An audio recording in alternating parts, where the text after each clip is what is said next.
isang puting gown, ngunit punong-puno ng dumi ng kataksilan, habang ang buong Maynila ay naghihintay sa wedding of the year. Ang bride-to-be na si Wina ay nakatuklas ng isang lihim na mas masahol pa sa kamatayan. Ang kanyang mapapangasawa ay kasal na sa iba. Hindi ito pagkakamali, kundi isang planadong panlilinlang. Tatakas ba siya o magpapakasal sa isang kasinungalingan? Isang hakbang, isang desisyon, isang pag-ibig na mauuwi sa pagtutuos. Sa huli, sino ang tunay na talunan? Isang pirasong papel lang ito, Wina. Isang dokumentong sibil na kailangan para sa pagsasama ng ari-arian ng pamilya namin at ng mga Valera. Huwag mong gawing drama ang isang bagay na practical lang. Ang boses ni Javier ay malamig, walang bakas ng pagsisisi, at tila isang matalas na patalim na humihiwa sa katahimikan ng madilim na record room. Sa harap niya, nakatayo si Winona. Suot pa rin ang kanyang puting laboratory gown na may bahid ng tuyong dugo mula sa 8 oras na operasyon sa puso ng isang sanggol. Ang kanyang mga kamay, na kanina lamang ay matatag at nagligtas ng isang buhay, ngayon ay nanginginig ng hindi kontrolado. Ang hawak niyang stethoscope ay dahan-dahang nadulas mula sa kanyang mga daliri. Bumagsak ito sa semento at lumikha ng isang matunog na bakal na pagtama na umalingaw-ngaw sa 4 na sulok ng silid. Ngunit tila hindi na iyon narinig ni Wina. Ang kanyang paningin ay nakapako sa puting papel na nasa ibabaw ng lumang mesa, ang civil marriage contract ni na Javier Arnaiz at Lucinda Valera na may petsang 2 linggo bago ang araw na ito. Sa tabi ni Javier, nakaupo si Lucinda. Marahan nitong inaayos ang kanyang buhok habang ang isang mapang-uyam na ngiti ay nakaukit sa kanyang mga labi. Isang ekspresyong nagsasabing siya ang tunay na nagmamay-ari sa lalaking pakakasalan ni Wina sa simbahan bukas. Tila tumigil ang pag-ikot ng mundo para kay Wina. Ang bawat hangin na kanyang nilalanghap ay tila may kasamang bubog na sumusugat sa kanyang baga. Ang kanyang puso, na dati ay puno ng pag-asa para sa isang bagong simula, ay tila isang basong kristal na itinapon sa pader at nadurog sa libo-libong piraso. Nanunuyo ang kanyang lalamunan at ang bawat salitang nais niyang bitawan ay tila nalunod sa isang dagat ng kapaitan. You're getting married to her? 2 linggo na ang nakalipas? Ang tinig ni Wina ay halos isang bulong, paos at puno ng hindi maipaliwanag na pait. At inaasahan niyo na lalakad pa rin ako sa altar bukas para magpanggap na asawa mo sa harap ng Diyos. Lumapit si Javier, ang bawat hakbang niya ay nagpapabigat sa hanging namamagitan sa kanila. Hinawakan niya ang balikat ni Wina, isang haplos na dati ay nagbibigay ng init ngunit ngayon ay tila yelo sa lamig. Wina, listen to me. This is just for the public, for the hospital's stocks, and for my grandfather's health. Alam mong hindi kakayanin ni Don Severino ang anumang iskandalo. Kung mahal mo ang lolo at kung may katiting ka pang malasakit sa amin, you will play your part. Magiging Arnaiz ka sa mata ng simbahan at ng mundo. Iyon ang mahalaga. Bago pa makasagot si Wina, bumukas ang pinto ng silid. Ang tunog ng mga swelas ng mamahaling sapatos sa sahig ay nagpahiwatig ng pagdating ng isang taong may mataas na kapangyarihan. Pumasok si Doña Milagros Arnaiz. Ang kanyang presensya ay tila isang madilim na ulap na lumamon sa natitirang liwanag sa silid. May hawak siyang mga butil ng rosaryo sa kanyang kaliwang kamay, ngunit ang kanyang mga mata ay walang bakas ng banal na awa. Maribel, tawag niya sa tunay na pangalan ni Wina, ang pangalang ginagamit lamang niya kapag nais niyang ipaalala sa dalaga ang kanyang pinagmulan. Huwag nating sayangin ang oras sa mga luhang walang saysay. 15 taon kitang pinag-aral. Ako ang nagbayad ng bawat sentimo ng matrikula mo mula pre-med hanggang sa maging ganap kang siruhano. Ang bawat pagkakataong tinatamasa mo ngayon, ang pangalang Winona Reyes na iginagalang sa ospital na ito ay dahil sa apelyidong Arnaiz. Huminto ang matandang babae sa harap ni Wina. Ang amoy ng kanyang mamahaling pabango ay tila sumasakal sa dalaga. Ang utang na loob ay hindi nababayaran ng pera, Maribel. Nababayaran ito ng katapatan. Isang gabi lang ang hinihingi ko sa iyo. Isang paglalakad sa altar para matiyak na ang legacy ng pamilyang tumulong sa iyo ay hindi guguho. Huwag kang maging makasarili. Isipin mo ang iyong ina sa Iloilo na labis ang pagmamalaki sa pagkakaalyansa ng ating mga pamilya. Gusto mo bang mapahiya siya sa harap ng buong bayan dahil lamang sa iyong pride? Ang mga salita ni Doña Milagros ay tila mga lason na dahan-dahang kumakalat sa daluyan ng dugo ni Wina. Nararamdaman niya ang panggigilid ng luha sa kanyang mga mata, ngunit pinilit niyang huwag itong hayaang pumatak. Ang kanyang buong pagkatao ay tila nilalamon ng isang malaking kawalan. Ang sakripisyong ginawa niya sa loob ng maraming taon, ang mga gabing walang tulog sa operating room, ang pag-asang makakatagpo siya ng tahanan sa pamilyang ito. Lahat pala ay bahagi lamang ng isang malaking transaksyon. Tumalikod si Doña Milagros.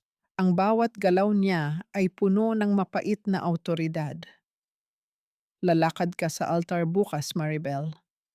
Isusuot mo ang puting gown na iyon at sasabihin mo ang iyong mga sumpa. Pagkatapos nito, maaari kang umiyak hanggat gusto mo sa loob ng iyong mansyon. Ngunit bukas, kailangan ka namin bilang isang Arnaiz. Tandaan mo, ang taong marunong lumingon sa pinanggalingan ay siyang pinagpapala, ngunit ang taong walang utang na loob ay tinatapon sa limot. Naiwan si Wina na mag-isa sa gitna ng silid habang ang tatlo ay sabay-sabay na lumabas. Ang katahimikan ay tila isang mabigat na kumot na bumabalot sa kanya. Tiningnan niya muli ang kanyang mga kamay, ang mga kamay na nagligtas ng buhay kanina. Napagtanto niya na sa kabila ng lahat ng kanyang talino at kakayahan, siya ay nananatiling isang bilanggo ng isang utang na hindi niya kailanman hiniling. Tumitig siya sa bintana kung saan ang malayo at malamig na buwan ay nakasilip. Isang tanong ang nagpaulit-ulit sa kanyang isipan. Isang tanong na tila walang kasagutan sa gabing iyon. Hanggang saan nga ba ang hangganan ng utang na loob kung ang kabayaran ay ang sarili mong kaluluwa? At hanggang kailan mo kayang panindigan ang isang sumpa na alam mong sa simula pa lang ay isa ng malaking kasinungalingan? Ang bawat pag-ikot ng gulong ng kanyang sasakyan pauwi sa kanilang tahanan ay tila isang mabigat na pasanin na humihila kay Wina pababa sa ilalim ng lupa. Ang mga ilaw ng lungsod ng Maynila na dati ay tila mga bituing nagbibigay ng pag-asa ay naging malalabo at mapait na paalala ng isang kinabukasang hindi na niya masisilayan. Pagparada niya sa harap ng kanilang maliit na gate, ang amoy ng sariwang sampagita at mga bulaklak para sa dekorasyon bukas ay agad na sumalubong sa kanya. Isang halimuyak na dapat sana ay sumisimbolo ng kaligayahan, ngunit ngayon ay tila amoy ng isang libingang bagong hukay. Pagpasok niya sa pintuan, Ang malakas na tawa ng kanyang ina na si Aling Rosa ang unang bumati sa kanya. Nakaupo ang matanda sa gitna ng sala, napapaligiran ng mga puting tela at mga abubot para sa kasal. Ang kanyang mga mata ay nagniningning sa kagalakan, isang kagalakang matagal na niyang pinangarap para sa kanyang kaisa-isang anak. Nang makita niya si Wina, agad siyang tumayo at niyakap ang dalaga ng mahigpit, isang yakap na puno ng pagmamalaki at dalisay na pagmamahal. Anak, narito ka na pala. Tingnan mo itong mga disenyo para sa mesa sa reception. Ang ganda-ganda, hindi ba? Akalain mo iyon, ang anak ng isang labandera mula sa Iloilo ay magiging bahagi na ng pinakamalaking pamilya ng mga doktor sa bansa. Wina, hindi ako makapaniwala na bukas ay lalakad ka na patungo sa iyong pangarap. Salamat sa Diyos at salamat sa mga Arnaiz dahil hindi nila tayo pinabayaan. Tumingin si Wina sa kanyang ina, at ang bawat salita ni Aling Rosa ay tila isang mabigat na bato na idinadagdag sa timbang na nakapatong sa kanyang dibdib. Nais niyang sumigaw, nais niyang sabihin na ang lahat ng ito ay isang malaking dula-dulaan. Ngunit ang makita ang labis na katuwaan sa mukha ng matanda ay nagpatigil sa kanyang dila. Paano niya dudurugin ang puso ng tanging taong naniwala sa kanya sa gitna ng hirap? Hinaplos ni Aling Rosa ang pisngi ni Wina at ang gaspang ng kanyang mga palad na bunga ng maraming taon ng pagtatrabaho ay naging paalala kay Wina kung bakit hindi siya pwedeng sumuko sa utang na loob. Nang makapasok sa kanyang silid, ang boses ng kanyang telepono na nagpapahiwatig ng mga bagong mensahe ay hindi tumitigil.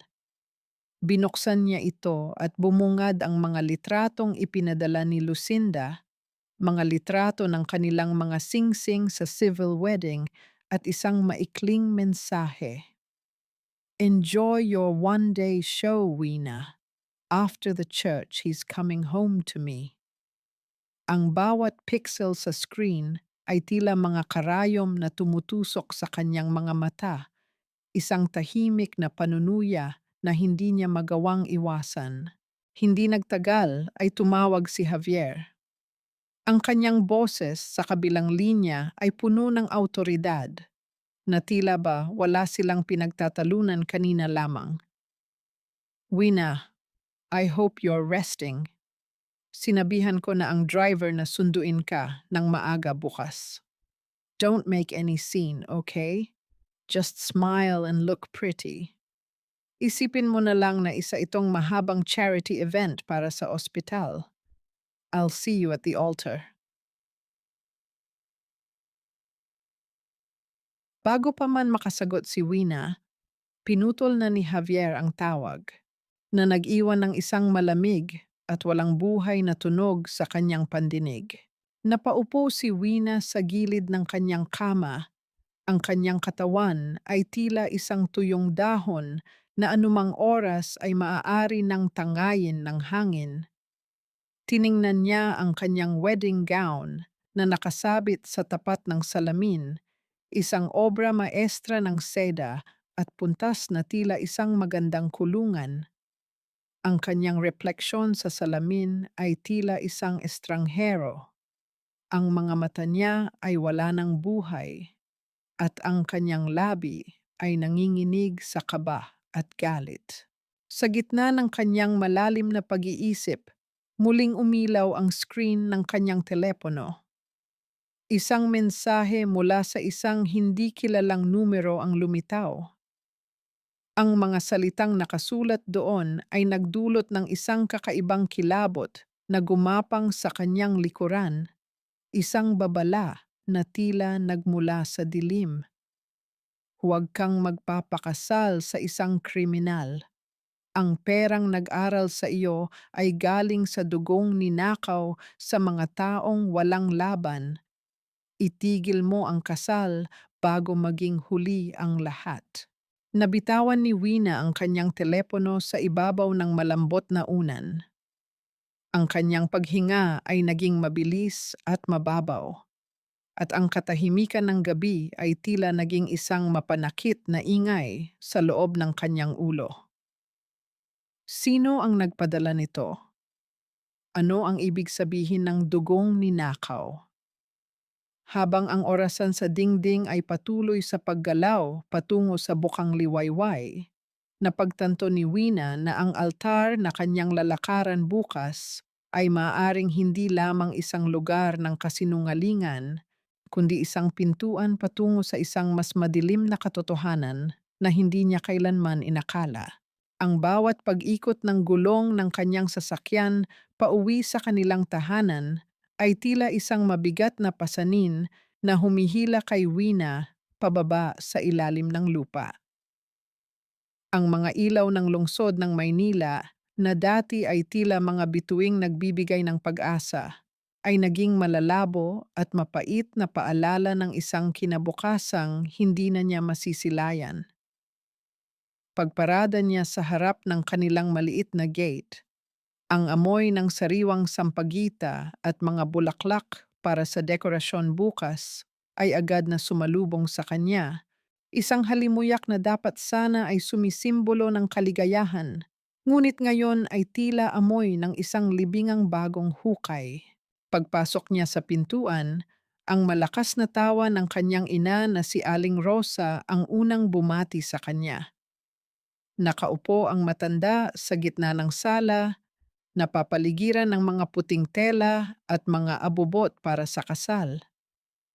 Ang kanyang mga mata ay nagniningning sa kagalakan, isang kagalakang matagal na niyang pinangarap para sa kanyang kaisa-isang anak. Nang makita niya si Wina, agad siyang tumayo at niyakap ang dalaga ng mahigpit, isang yakap na puno ng pagmamalaki at dalisay na pagmamahal. Anak, narito ka na pala. Tingnan mo itong mga disenyo para sa mesa sa reception. Ang ganda-ganda, hindi ba? Akalain mo iyon, ang anak ng isang labandera mula sa Iloilo ay magiging bahagi na ng pinakamalaking pamilya ng mga doktor sa bansa. Wina, hindi ako makapaniwala na bukas ay lalakad ka na patungo sa iyong pangarap. Salamat sa Diyos at salamat sa mga Arnays dahil hindi nila tayo pinabayaan. Tumingin si Wina sa kanyang ina at ang bawat salita ni Aling Rosa ay tila isang mabigat na bato na idinadagdag sa timbang na nakapatong sa kanyang dibdib. Nais niyang sumigaw. Nais niyang sabihin na ang lahat ng ito ay isang malaking dula-dulaan. Ngunit ang makita ang labis na katuwaan sa mukha ng matanda ay nagpatigil sa kanyang dila. Paano niya dudurugin ang puso ng tanging taong naniwala sa kanya sa gitna ng hirap? Hinaplos ni Aling Rosa ang pisngi ni Wina at ang gaspang ng kanyang mga palad na bunga ng maraming taon ng pagtatrabaho ay naging paalala kay Wina kung bakit hindi siya pwedeng sumuko sa utang na loob. Nang makapasok sa kanyang silid, ang boses ng kanyang telepono na nagpapahiwatig ng mga bagong mensahe ay hindi tumitigil. Binuksan niya ito at bumungad ang mga litratong ipinadala ni Lucinda, mga litrato ng kanilang mga singsing sa civil wedding at isang maikling mensahe. Enjoy your one-day show, Wina.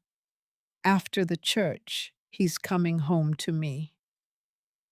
Ang bawat pixel sa screen ay tila mga karayom na tumutusok sa kanyang mga mata, isang tahimik na panunuya na hindi niya magawang iwasan. Hindi nagtagal ay tumawag si Javier. Ang kanyang boses sa kabilang linya ay puno ng autoridad na tila ba wala silang pinagtatalunan kanina lamang. Wina, I hope you're resting. Sinabihan ko na ang driver na sunduin ka ng maaga bukas. Don't make any scene, okay? Just smile and look pretty. Isipin mo na lang na isa itong mahabang charity event para sa ospital. I'll see you at the altar. Yan, bitchipchigi. Bago pa man makasagot si Wina, pinutol na ni Javier ang tawag na nag-iwan ng isang malamig at walang buhay na tunog sa kanyang pandinig. Napaupo si Wina sa gilid ng kanyang kama. Ang kanyang katawan ay tila isang tuyong dahon na anumang oras ay maaari ng tangayin ng hangin.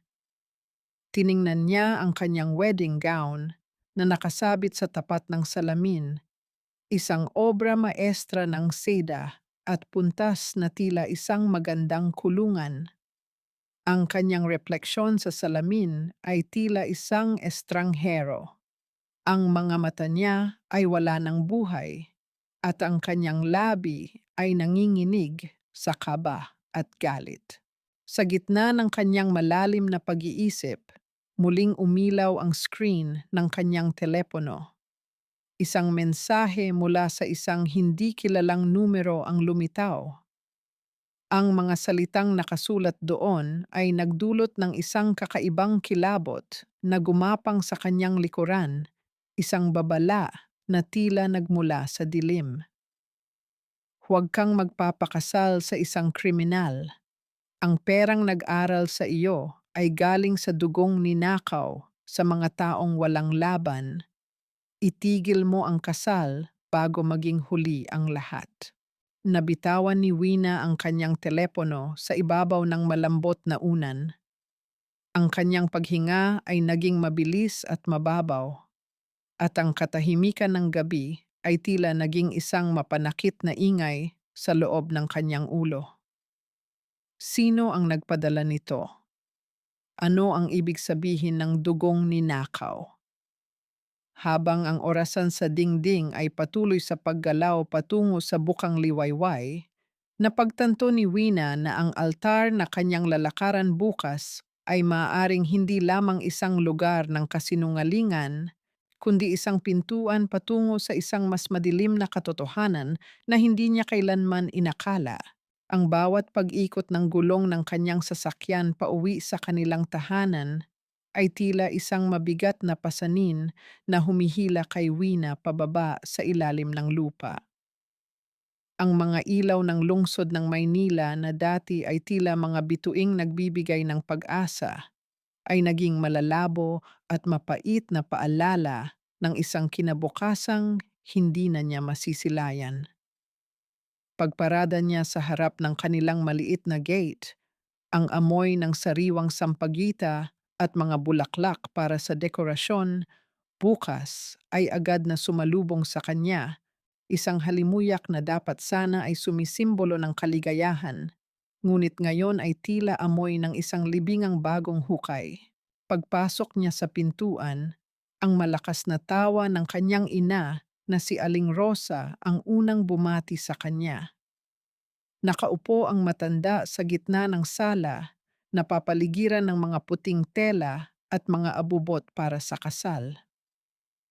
Ang kanyang mga mata ay nagnitingning sa kagalakan, isang kagalakang matagal na niyang pinangarap para sa kanyang kaisa-isang anak. Nang makita niya si Wina, agad siyang tumayo at niyakap ang dalaga ng mahigpit. Isang yakap na puno ng pagmamalaki at dalisay na pagmamahal. Anak, narito ka na pala. Tingnan mo itong mga disenyo para sa mesa sa reception. Ang ganda-ganda, hindi ba? Akalain mo iyon, ang anak ng isang labandera mula sa Iloilo ay magiging bahagi na ng pinakamalaking pamilya ng mga doktor sa bansa. Wina, hindi ako makapaniwala na bukas ay lalakad ka na patungo sa iyong pangarap.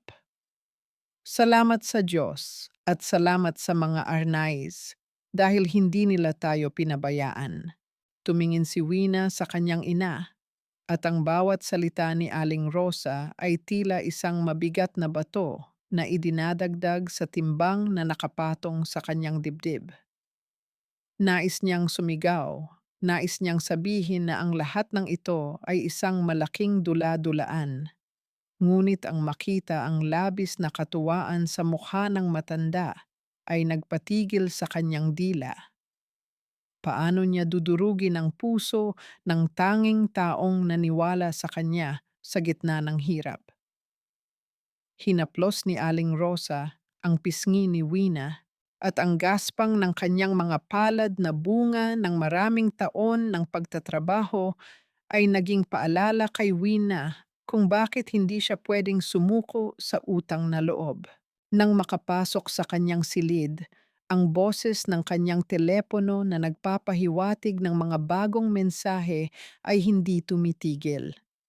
Binuksan niya ito at bumungad ang mga litratong ipinadala ni Lucinda, mga litrato ng kanilang mga singsing sa civil wedding at isang maikling mensahe. Enjoy your one-day show, Wina. After the church, he's coming home to me. Ang bawat pixel sa screen ay tila mga karayom na tumutusok sa kanyang mga mata, isang tahimik na panunuya na hindi niya magawang iwasan. Hindi nagtagal ay tumawag si Javier. Ang kanyang boses sa kabilang linya ay puno ng awtoridad, na tila ba wala silang pinagtatalunan kanina lamang. Wina, I hope you're resting. Sinabihan ko na ang driver na sunduin ka ng maaga bukas. Don't make any scene, okay? Just smile and look pretty. Isipin mo na lang na isa itong mahabang charity event para sa ospital. I'll see you at the altar.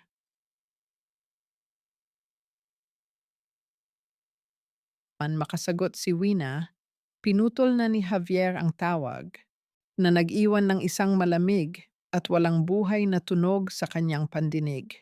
Napaupo si Wina sa gilid ng kanyang kama. Ang kanyang katawan ay tila isang tuyong dahon na anumang oras ay maaari ng tangayin ng hangin.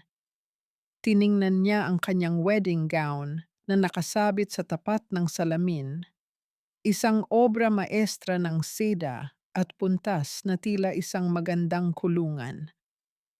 Ang kanyang refleksyon sa salamin ay tila isang estranghero.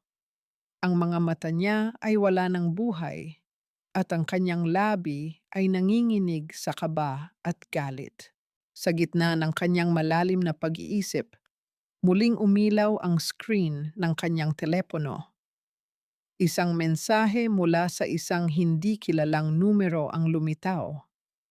Ang mga salitang nakasulat doon ay nagdulot ng isang kakaibang kilabot na gumapang sa kanyang likuran, isang babala na tila nagmula sa dilim. Huwag kang magpapakasal sa isang kriminal. Ang perang nag-aral sa iyo ay galing sa dugong ninakaw sa mga taong walang laban. Itigil mo ang kasal bago maging huli ang lahat. Nabitawan ni Wina ang kanyang telepono sa ibabaw ng malambot na unan. Ang kanyang paghinga ay naging mabilis at mababaw, at ang katahimikan ng gabi ay tila naging isang mapanakit na ingay sa loob ng kanyang ulo. Sino ang nagpadala nito? Ano ang ibig sabihin ng dugong ninakaw? Habang ang orasan sa dingding ay patuloy sa paggalaw patungo sa bukang liwayway, napagtanto ni Wina na ang altar na kanyang lalakaran bukas ay maaring hindi lamang isang lugar ng kasinungalingan, kundi isang pintuan patungo sa isang mas madilim na katotohanan na hindi niya kailanman inakala. Ang sikat ng araw na tumatagos sa mga makukulay na stained glass ng Manila Cathedral ay tila mga mapanuring mata na nakatingin sa bawat galaw ni Winona. Ang amoy ng libu-libong puting rosas at lilies na nakapalamuti sa bawat sulok ng dambana ay masyadong matapang, sapat na upang mahilo ang sinumang papasok.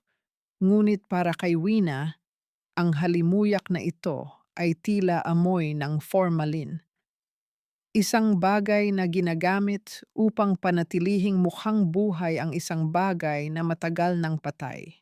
Sa labas, ang marangyang kalesa at ang mga mamahaling sasakyan ng mga bisita ay nagpahiwatig ng antas ng pagdiriwang, ngunit sa loob ng kanyang dibdib, Tanging ang isang nakabibinging katahimikan ang namamayani. Ang mabigat na telang seda ng kanyang gown ay tila naging isang bakal na baluti na unti-unting pumipitpit sa kanyang paghinga. Habang nakatayo siya sa harap ng naglalakihang pintuan ng cathedral, naramdaman niya ang malamig na pawis na gumagapang sa kanyang likuran. Nang bumukas ang pinto, ang malakas na himig ng organo at ang awit ng koro ay bumalot sa buong espasyo, isang tunog na dapat sana ay nagbibigay ng langit sa lupa, ngunit para kay Wina, bawat nota ay tila isang hatol ng kamatayan. Ang lahat ng tao ay tumayo, ang kanilang mga leeg ay lumingon upang masilayan ang pinakamagandang bride ng taon. Nakita niya si Aling Rosa sa unahan, umiiyak habang nakatakip ang kamay sa bibig, ang puso ay punong-puno ng akalang kaligayahan. Sa dulo ng mahabang pulang alpombra, nakatayo si Javier. Ang kanyang postura ay perpekto. Ang kanyang ngiti ay nakaukit ng maayos para sa mga lente ng camera na nakatutok sa kanya. Sa tabi niya, nakaupo si Doña Milagros, suot ang kanyang kulay gintong terno, ang kanyang mga kamay ay mahigpit na nakahawak sa kanyang mga butil ng rosaryo, ang kanyang tingin ay tila isang babala kay Wina. Huwag kang gagawa ng mali. Sinimulan ni Wina ang kanyang paglakad. Ang bawat hakbang niya sa malambot na alpombra ay tila pagtapak sa mga nagbabagang uling na hindi nakikita ng iba. Ang bigat ng kanyang belo ay tila humihila sa kanyang ulo pababa, ngunit pinilit niyang tumingin ng diretso. Nararamdaman niya ang bawat tibok ng kanyang puso, hindi ang tibok ng isang taong nagmamahal, kundi ang mabilis at marahas na pintig ng isang taong nais ng kumawala sa isang masikip na hawla. Nang makarating siya sa gitna ng simbahan, kung saan ang lahat ng mata ay nakapako sa kanya, biglang tumigil ang mundo para kay Wina. Tumingin siya sa itaas, sa naglalakihang krus na nakasabit sa dambana. Naalala niya ang boses ni Javier kagabi, ang malamig na pag-amin na siya ay kasal na sa iba. Naalala niya ang banta ni Doña Milagros tungkol sa utang na loob. At naalala niya ang mensaheng nakuha niya tungkol sa dugong ninakaw. Sa gitna ng seremonya, bago pa man siya makalapit sa altar kung saan naghihintay ang pari, biglang huminto si Winona. Ang musika ay nagpatuloy pa ng ilang segundo bago unti-unting namatay dahil sa pagtataka ng organista. Isang bulungan ang mabilis na kumalat sa loob ng cathedral, tila mga bubuyog na nagkakagulo. Dahan-dahan, sa gitna ng lahat, itinaas ni Wina ang kanyang mga kamay. Hinawakan niya ang tiara na nakakabit sa kanyang buhok at dahan-dahang inalis ang mahabang puting belo na tumatakip sa kanyang mukha.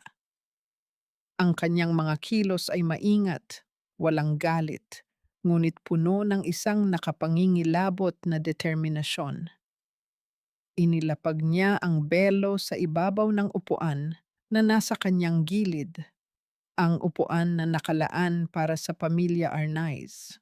Tumitig siya ng diretso kay Javier na ang mukha ay unti-unting nababahiran ng kaba at kahihiyan. Tumingin din siya kay Doña Milagros na ang mga mata ay naniningkit sa galit. Sa unang pagkakataon sa loob ng maraming taon, hindi yumuko si Wina. Ang kanyang paghinga ay naging malalim at matatag.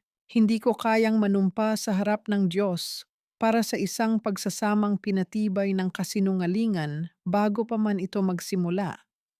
Ang tinig ni Wina ay hindi malakas, ngunit ang bawat salita ay malinaw na umalingaw-ngaw sa katahimikan ng katedral.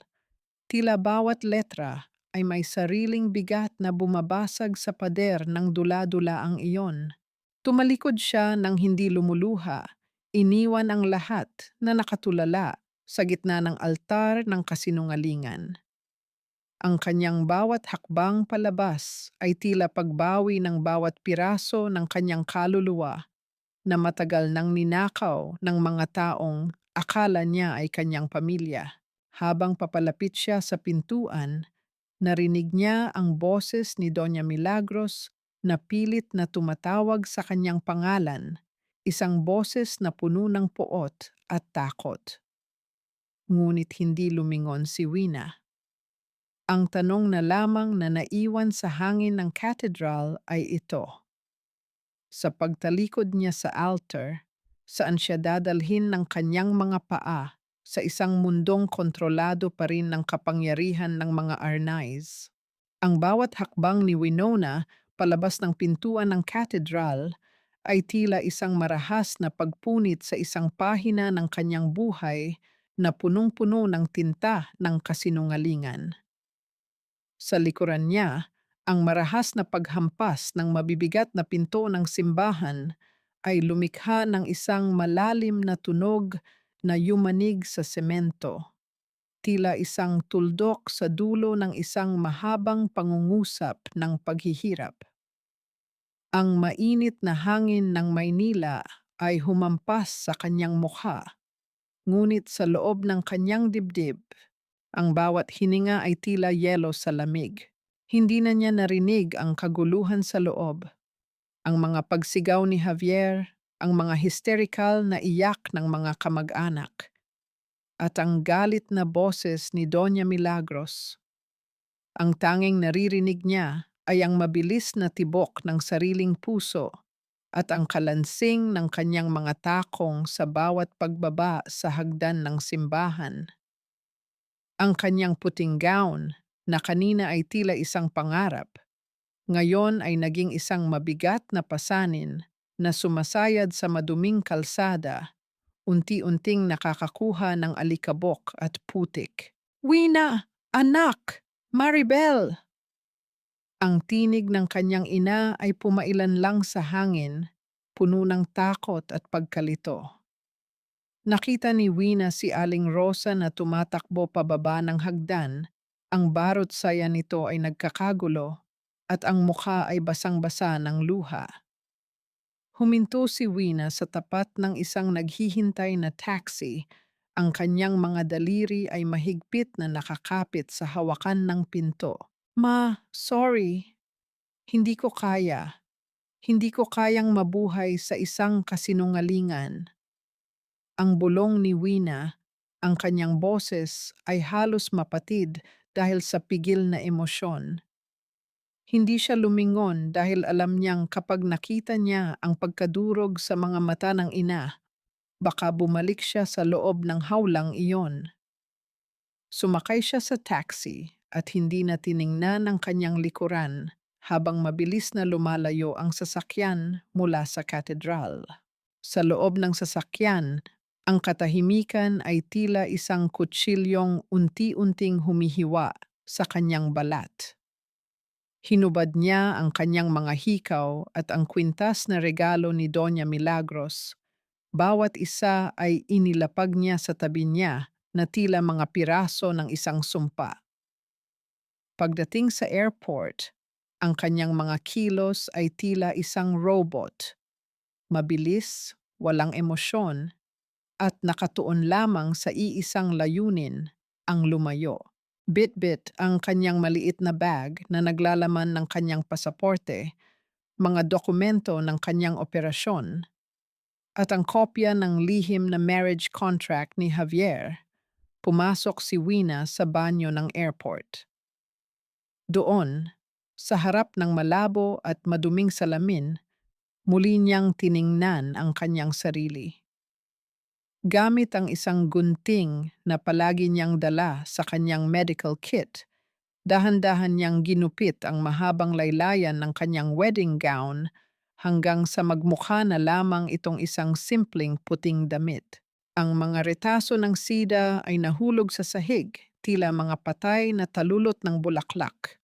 Nang pumasok siya sa loob ng eroplano, ang bawat hakbang sa makitid na pasilyo ay tila paglalakad patungo sa isang hindi tiyak na bukas. Pag-upo niya sa kanyang silya sa tabi ng bintana, doon lamang unti-unting bumigay ang kanyang matatag na maskara. Habang nararamdaman niya ang pag-angat ng eroplano mula sa lupa, ang bawat panginginig ng sasakyan ay tila naging hudyat ng pag-agos ng kanyang mga luha. Hindi ito iyak ng pagsisisi, kundi iyak ng isang kaluluwang matagal na ikinulong at ngayon pa lamang nakahinga. Tumingin siya sa labas ng bintana, pinapanood ang pagliit ng mga ilaw ng Maynila hanggang sa maging mga tuldok na lamang ito sa gitna ng kadiliman. Sa sandaling iyon, naramdaman niya ang isang kakaibang gaan, isang kalayaang may kaakibat na matinding takot. Wala siyang pera, wala siyang pamilyang susuporta sa kanya sa ibang bansa, at iniwan niya ang kanyang reputasyon sa gitna ng altar. Habang hinihintay ang pagtulog sa gitna ng mahabang biyahe patungong Switzerland, biglang umilaw ang kanyang telepono na nakalimutan niyang patayin. Isang tawag mula sa isang hindi kilalang numero ang pumasok. Sa kabilang linya, isang boses ng lalaki ang narinig, malamig at formal, ngunit puno ng panganib. Miss Reyes, ako ang abogado ng pamilya Arnaiz. Nais ko lamang ipaalam sa iyo na bago ka man makatapak sa Geneva, mayroon na kaming isinampang kaso laban sa iyo para sa breach of contract at paninirang puri. Huwag mong isiping matatakasan mo ang utang mo sa kanila sa pamamagitan ng pagtakas. Kahit saang dulo ka ng mundo magpunta, hahabulin ka ng kapangyarihan ng pamilyang tinalikuran mo. Napahigpit ang hawak ni Wina sa kanyang upuan. Ang lamig ng aircon sa loob ng eroplano ay tila pumasok sa kanyang mga buto. Napagtanto niya na ang kanyang pagtakas ay hindi pa ang katapusan ng digmaan, kundi ang simula pa lamang ng isang mas madugong labanan kung saan ang tanging sandata niya ay ang katotohanang hawak niya. Ang malamig na simoy ng hangin sa Geneva ay tila isang malinis na telang humahaplos sa mga sugat ng nakaraan ni Winona. Malayo sa maingay at mainit na kalsada ng Maynila, ang katahimikan ng Switzerland ay naging katuwang niya sa pagbuo muli ng kanyang nadurog na pagkatao. Sa loob ng 6 na buwan, ang bawat umaga ni Wina ay nagsisimula sa pagmasid sa lawa ng Geneva, kung saan ang asul na tubig ay tila isang malaking salamin na nagpapaalala sa kanya na ang buhay ay patuloy na dumadaloy. Gaano man kabigat ang dalang bagahe. Sa loob ng prestihiyosong research hospital kung saan siya ay kasalukuyang nagpapakadalubhasa, si Dr. Winona Reyes ay muling nakilala hindi bilang ang bride na tumakas, kundi bilang isang henyo sa larangan ng cardiothoracic surgery. Ang bawat paghiwa niya sa ilalim ng maliwanag na ilaw ng operating room ay tila isang ritual ng paglilinis. Doon, sa gitna ng mga aparatong naglalabas ng rhythmic na liwanag at ang mahinang tunog ng oxygen na dumadaloy sa mga tubo, nahanap ni Wina ang kanyang tunay na tahanan. Ang kanyang mga kamay ay hindi na nanginginig. Ang bawat tahi niya ay puno ng katiyakan at direksyon. Isang hapon, habang ang araw ay unti-unting lumulubog sa likod ng mga bundok ng Alps, dumating si Attorney Crispin Lacuesta sa maliit na cafeteria ng ospital. Si Crispin, isang matagal ng kaibigan at abogado na dalubhasa sa medical law, ang naging sandigan ni Wina laban sa mga pananakot ng pamilya Arnaiz. Inilapag niya ang isang makapal na folder sa mesa. Ang tunog ng papel sa ibabaw ng kahoy ay nagpahiwatig ng bigat ng balitang dala nito. Wina, how are you holding up? Mukhang mas malusog ka na ngayon kaysa noong huli tayong nagkita sa airport. Bungad ni Crispin. Ang kanyang boses ay puno ng tapat na pag-aalala. I'm much better, Crispin. Work is keeping me sane. Kumusta na ang sitwasyon sa atin? Tugon ni Wina habang dahan-dahang hinahalo ang kanyang mainit na kape. The Arnay family is in chaos. Ang pagtalikod mo sa altar ay naging mitya ng sunod-sunod na investigasyon. Many of their secret shareholders started pulling out when the news about Javier's double marriage leaked. People are calling it the Arnay scandal. Pero huwag tayong maging kampante. Doña Milagros is a fighter. She's trying to sue you for everything you're worth, claiming you stole proprietary medical research before you left. Napangiti ng mapait si Wina. Alam niyang hindi titigil ang matandang babae hanggat hindi siya nakikitang gumagapang sa hirap. Ngunit sa pagkakataong ito, hindi na siya natatakot. Hayaan mo silang lumaban, Crispin. I have the truth. At ang katotohanan ay mas matalas kaysa sa anumang kutsilyo. Nang umalis si Crispin, nanatili si Wina sa kanyang upuan, nakatingin sa labas ng bintana. Ang unang pagbagsak ng niebe sa taong iyon ay nagsimula na. Ang bawat maliliit na kristal ng yelo ay dahan-dahang bumabalot sa kalsada, ginagawa itong purong puti at malinis. Kinuha niya ang kanyang mainit na tasa at naramdaman ang init nito na nanunuot sa kanyang mga palad. Isang payapang pakiramdam ang lumaganap sa kanyang dibdib. Isang gintong sandali kung saan naramdaman niyang sa wakas. Nagsisimula na siyang mabuhay para sa sarili niya. Gayunpaman, bago pa man niya tuluyang maubos ang kanyang kape, nahuli ng kanyang paningin ang isang balita sa online journal ng Business Mirror ng Pilipinas. Isang headline ang kumuha ng kanyang atensyon.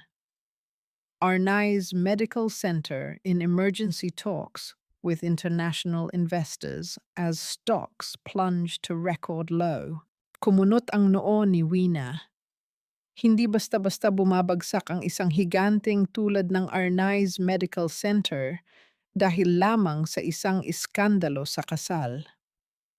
May mas malalim na dahilan kung bakit desperado silang maghanap ng bagong pondo. Isang tanong ang pumasok sa kanyang isipan.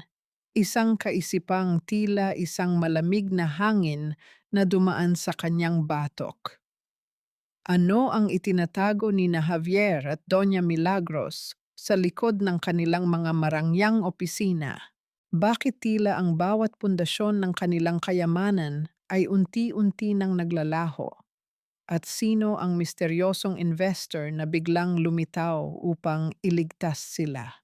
Ang mansyon ng mga Arnays sa Forbes Park, na dati ay simbolo ng kinang at kapangyarihan, ngayon ay tila isang malaking libingan ng mga pangarap na unti-unting nabubulok. Ang bawat sulok ng marangyang bahay ay nababalot ng isang uri ng katahimikan na hindi nagbibigay ng kapayapaan, kundi ng isang mabigat at nakakasakal na tensyon. Ang amoy ng mamahaling insenso na palaging ipinapatirik ni Doña Milagros ay hindi na sapat upang itago ang baho ng pagkabulok ng kanilang reputasyon.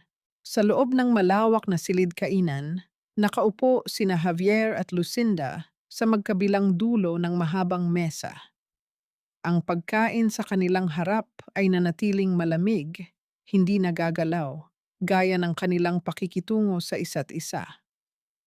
Simula nang umalis si Wina, ang kanilang pagsasama ay naging isang walang katapusang serye ng sumbatan at sisihan. You look pathetic, Javier. Panimula ni Lucinda habang tinitingnan ang kanyang bagong manicure na kuko. Ang kanyang tinig ay tila isang matalas na labaha. Lagi kang nakatitig sa kawalan. Are you still thinking about that doctor? Nakalimutan mo na ba na dahil sa kanya, naging laughing stock tayo ng buong bansa? Huminga ng malalim si Javier. Ang kanyang mga mata ay malalim ang itim na bilog sa paligid dahil sa puyat. Shut up, Lucinda. Hindi mo alam ang sinasabi mo. Ang hospital stocks natin ay pabagsak na. Ang mga investors ay naguunahang bumitaw dahil sa iskandalo nating dalawa. Kung hindi lang dahil sa utos ni Mama, hindi sana tayo naging ganito. Don't blame me, singhal ni Lucinda.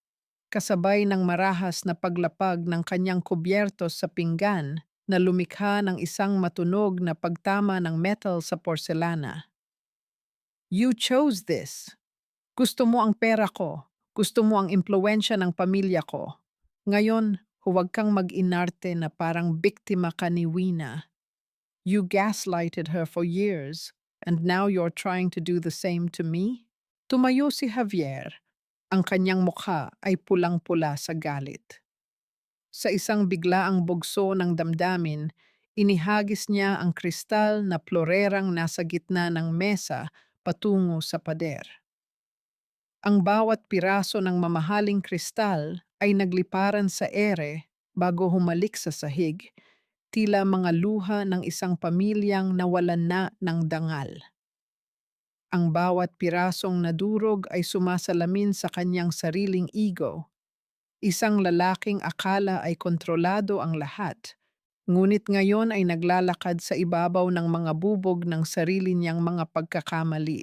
Sa gitna ng kanilang pag-aaway, dahan-dahang bumukas ang pinto ng silid. Pumasok si Doña Milagros. Ang kanyang mukha ay tila isang maskara ng kontroladong emosyon. Tumigil na kayo. Ang ingay nyo ay umaabot hanggang sa silid ng inyong lolo. Kailangan nating magpanggap na maayos ang lahat hanggat hindi pa natatapos ang merger talks. How can we act normal, Ma? Tanong ni Javier. Ang boses ay nanginginig. Lolo is getting suspicious. Tinatanong niya kung bakit hindi siya dinadalaw ni Wina. Ilang kasinungalingan pa ba ang kailangan nating gawin? As many as it takes, malamig na tugon ni Milagros. Ipinadala ko na ang mga abogado para ayusin ang lahat. Wina will pay for what she did.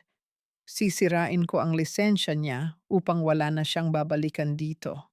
Ngunit sa sandaling iyon, isang mahinang paggalaw mula sa itaas ng hagdan ang kumuha ng kanilang atensyon. Naroon si Don Severino, nakahawak ng mahigpit sa kanyang tungkod. Ang kanyang mukha ay maputla at ang bawat paghinga ay tila isang pakikipaglaban. Narinig niya ang lahat, ang tungkol sa merger, ang tungkol sa pagsira kay Wina, at ang katotohanang matagal nang itinatago sa kanya. Ano? Ano ang ibig ninyong sabihin? Ang boses ng matanda ay halos hindi marinig, puno ng pagkabigla at hapti. Bago pa man makalapit si Javier upang alalayan ang kanyang lolo, biglang binitawan ni Don Severino ang kanyang tungkod. Ang kanyang kamay ay mahigpit na humawak sa kanyang dibdib. Ang kanyang mukha ay nangiwi sa tindi ng sakit na tila may libu-libong karayom na tumutusok sa kanyang puso. Ang kanyang mga mata ay nanatiling nakapako kay Javier, puno ng isang uri ng pagkadismaya na mas masakit pa sa kamatayan. Dahan-dahan, ang katawan ng matanda ay bumigay at nawalan ng balanse. Bumagsak siya sa carpeted na sahig nang walang kahit anong tunog na lumabas sa kanyang mga labi, tila isang toring gumuho sa gitna ng isang bagyo. Ang katahimikan sa loob ng mansyon ay naging mas lalong nakakatakot. Isang katahimikang nagbabadya na ang huling pundasyon ng pamilya Arnaiz ay tuluyan nangang niyanig ng katotohanan. Ang malamig na liwanag mula sa screen ng kanyang telepono ay pilit na sumisingit sa siwang ng kadiliman sa loob ng kanyang silid. Ang paulit-ulit na pag-ilaw nito sa ibabaw ng mesa ay nagpapahiwatig ng isang tawag na mula pa sa kabilang panig ng mundo. Isang mapilit na presensya na nanggagambala sa tahimik na madaling araw ng Geneva. Dahan-dahan, inabot ni Wina ang telepono. Nang makita niya ang numero mula sa Maynila, isang pamilyar na kilabot ang mabilis na gumapang mula sa kanyang batok pababa sa kanyang gulugod. Pinindot niya ang screen upang tanggapin ang tawag. Wala siyang ibinigay na pagbati. Tanging ang matalim niyang paghinga ang nagsilbing sagot. Sa kabilang linya, ang dating mataas at mapagmataas na boses ay pinalitan ng isang nababasag at nanginginig na tinig. Wina, pakiusap. Huwag mo munang putulin ang linya. Ang tinig ni Doña Milagros ay binalot ng matinding desperasyon. Ang lolo mo, inatake sa puso si Don Severino. Napakalala ng pinsala sa kanyang mga ugat at walang sino man sa mga siruhano dito ang may lakas ng loob na operahan siya dahil sa kanyang edad. Sabi nila, ikaw lang, ikaw lang ang nakapag-aral ng eksaktong pamamaraan para sa kasong ito. Pakiusap, Wina. Nakikiusap ako sa iyo. Iligtas mo siya.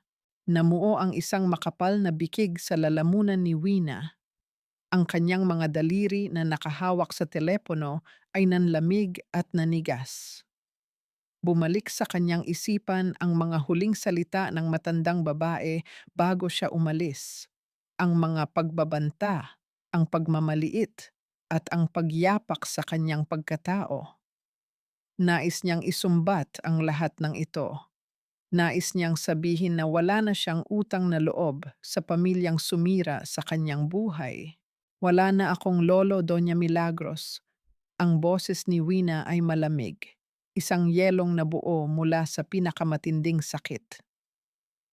Tinapos ninyo ang lahat ng kaugnayan ko sa inyo noong araw na pinili ninyong gawin akong tau-tauhan sa inyong kasinungalingan.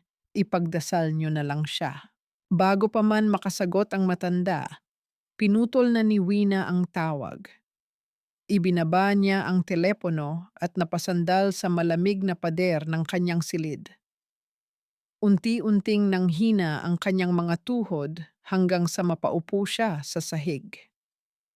Ang kanyang dibdib ay mabilis na umaangat at pumabagsak, nakikipagbuno sa magkahalong poot, kalungkutan, at isang nag-aalab na konsensya na ayaw siyang patahimikin. Si Don Severino ang tanging taong tumingin sa kanya bilang isang mahusay na doktor at hindi bilang isang kasangkapan. Kinabukasan, ang bigat ng kanyang isipan ay nadala niya hanggang sa kanyang opisina sa ospital. Nakatingin lamang siya sa labas ng bintana habang ang mga ulap ay nagbabadyang magbuhos ng yelo. Binuksan niya ang pinakaibabang kahon ng kanyang mesa at inilabas ang isang maliit na lalagyan. Sa loob nito ay ang kanyang lumang medical ID mula sa Arnaiz Medical Center. Hinaplos ng kanyang nanginginig na hinlalaki ang kanyang larawan at ang mga letrang nakaukit sa tabi ng kanyang pangalan, Winona Reyes, MD. Ang mga letrang iyon ay hindi ibinigay ng mga Arnaiz. Pinaghirapan niya iyon sa pamamagitan ng dugo, pawis, at walang tulog na mga gabi. Naramdaman niya ang isang mainit na presensya sa likuran ng kanyang upuan. Pumasok si Attorney Crispin nang walang anumang pasabi, dala ang 2 tasa ng mainit na tsaa. Ibinaba niya ito sa mesa at nakita ang ID na hawak ni Wina. Hindi na niya kailangang magtanong. Alam na niya ang balita mula sa Pilipinas. Dahan-dahang lumapit si Crispin at ipinatong ang kanyang malapad at mainit na palad sa nanginginig na balikat ni Wina. Ang simpleng haplos na ito ay nagbigay ng isang tahimik na kanlungan na matagal na niyang inaasam. Naramdaman ni Wina ang pamilyar na init ng pag-aalaga, isang pakiramdam na nagpabagal sa nagkakarerang tibok ng kanyang puso. Wina, mahinang simula ni Crispin, ang boses ay puno ng pag-unawa. Alam ko kung gaano kalalim ang sugat na iniwan nila sa iyo. May karapatan kang magalit. May karapatan kang tumanggi. Ngunit alalahanin mo kung bakit mo isinuot ang puting unipormeng iyan. Hindi ka nag-aral ng medisina para maghiganti, kundi para magdugtong ng buhay. Kung hahayaan mo silang patayin ang pagiging doktor mo dahil sa galit, sila pa rin ang nanalo. Tumingala si Wina kay Crispin. Ang kanyang mga mata ay nag-uumapaw sa mga luhang matagal na niyang pinipigilan. Ang kamay ng lalaki ay bumaba at marahang hinawakan ang kanyang mga daliri, nagbibigay ng lakas na tila nagsasabing hindi siya nag-iisa sa laban na ito. Sa sandaling iyon, naganap ang isang malalim na paglipat sa puso ni Wina. Ang paghihiganti ay hindi masusukat sa pagpapabaya sa isang buhay na nanganganib, kundi sa pagpapakita kung sino ang may tunay na kapangyarihan at dangal. Kinuha ni Wina ang kanyang telepono at muling tiningnan ang numero ni Doña Milagros. Ang kanyang paghinga ay bumalik sa pagiging matatag. Ang kalikasang matagal nang natutulog sa kanyang pagkatao ay muling nagising, hindi na bilang isang biktima, kundi bilang isang henyong siruhano na may kontrol sa buhay at kamatayan. Pinindot niya ang numero at naghintay na sagutin ito ng kabilang linya. Nang marinig niya ang nanginginig na boses ng matandang babae na sumasamo sa pangalan ng Diyos, ang tinig ni Wina ay umaling-aungaw na tila isang pinal na hatol. Ihanda ninyo ang operating room at ang pinakamagandang surgical team ng ospital. Ang bawat salita niya ay matalas at puno ng awtoridad na hindi kailanman mababali. Babalik ako diyan para iligtas si Don Severino. Ngunit tandaan niyo ito, Doña Milagros. Babalik ako hindi bilang isang hamak na manugang na inyong mabibili, kundi bilang ang nag-iisang doktor na may hawak ng huling hininga ng inyong pamilya. Ang malalapad na salamin ng pangunahing pintuan ng Arnaiz Medical Center ay dahan-dahang naghiwalay, nagbibigay daan sa pagpasok ng isang pamilyar, ngunit tuluyang nagbagong figura. Ang nakapapasong init ng hapon sa Maynila ay agad napalitan ng artipisyal na lamig sa loob ng gusali. Ang bawat paglapat ng takong ng sapatos ni Winona sa makintab at marmol na sahig ay lumilikha ng isang marahan ngunit may awtoridad na alingawngaw, tila nag-aanunsyo ng pagbabalik ng reyna sa kanyang dating kaharian. Suot ang isang itim at formal na kasuotan sa ilalim ng kanyang perpektong puting lab coat. Ang kanyang anyo ay nagpapalabas ng isang pader ng yelo na walang sino man ang maaaring sumira. Ang mga nurse at doktor na naglalakad sa pasilyo ay napahinto.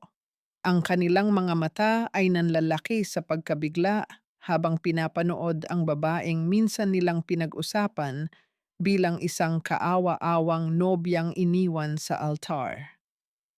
Ngayon, wala na silang bakas na makita ng babaeng luhaan. Ang naglalakad sa kanilang harapan ay isang dalubhasang siruhano na may hawak ng huling pag-asa ng ospital na ito.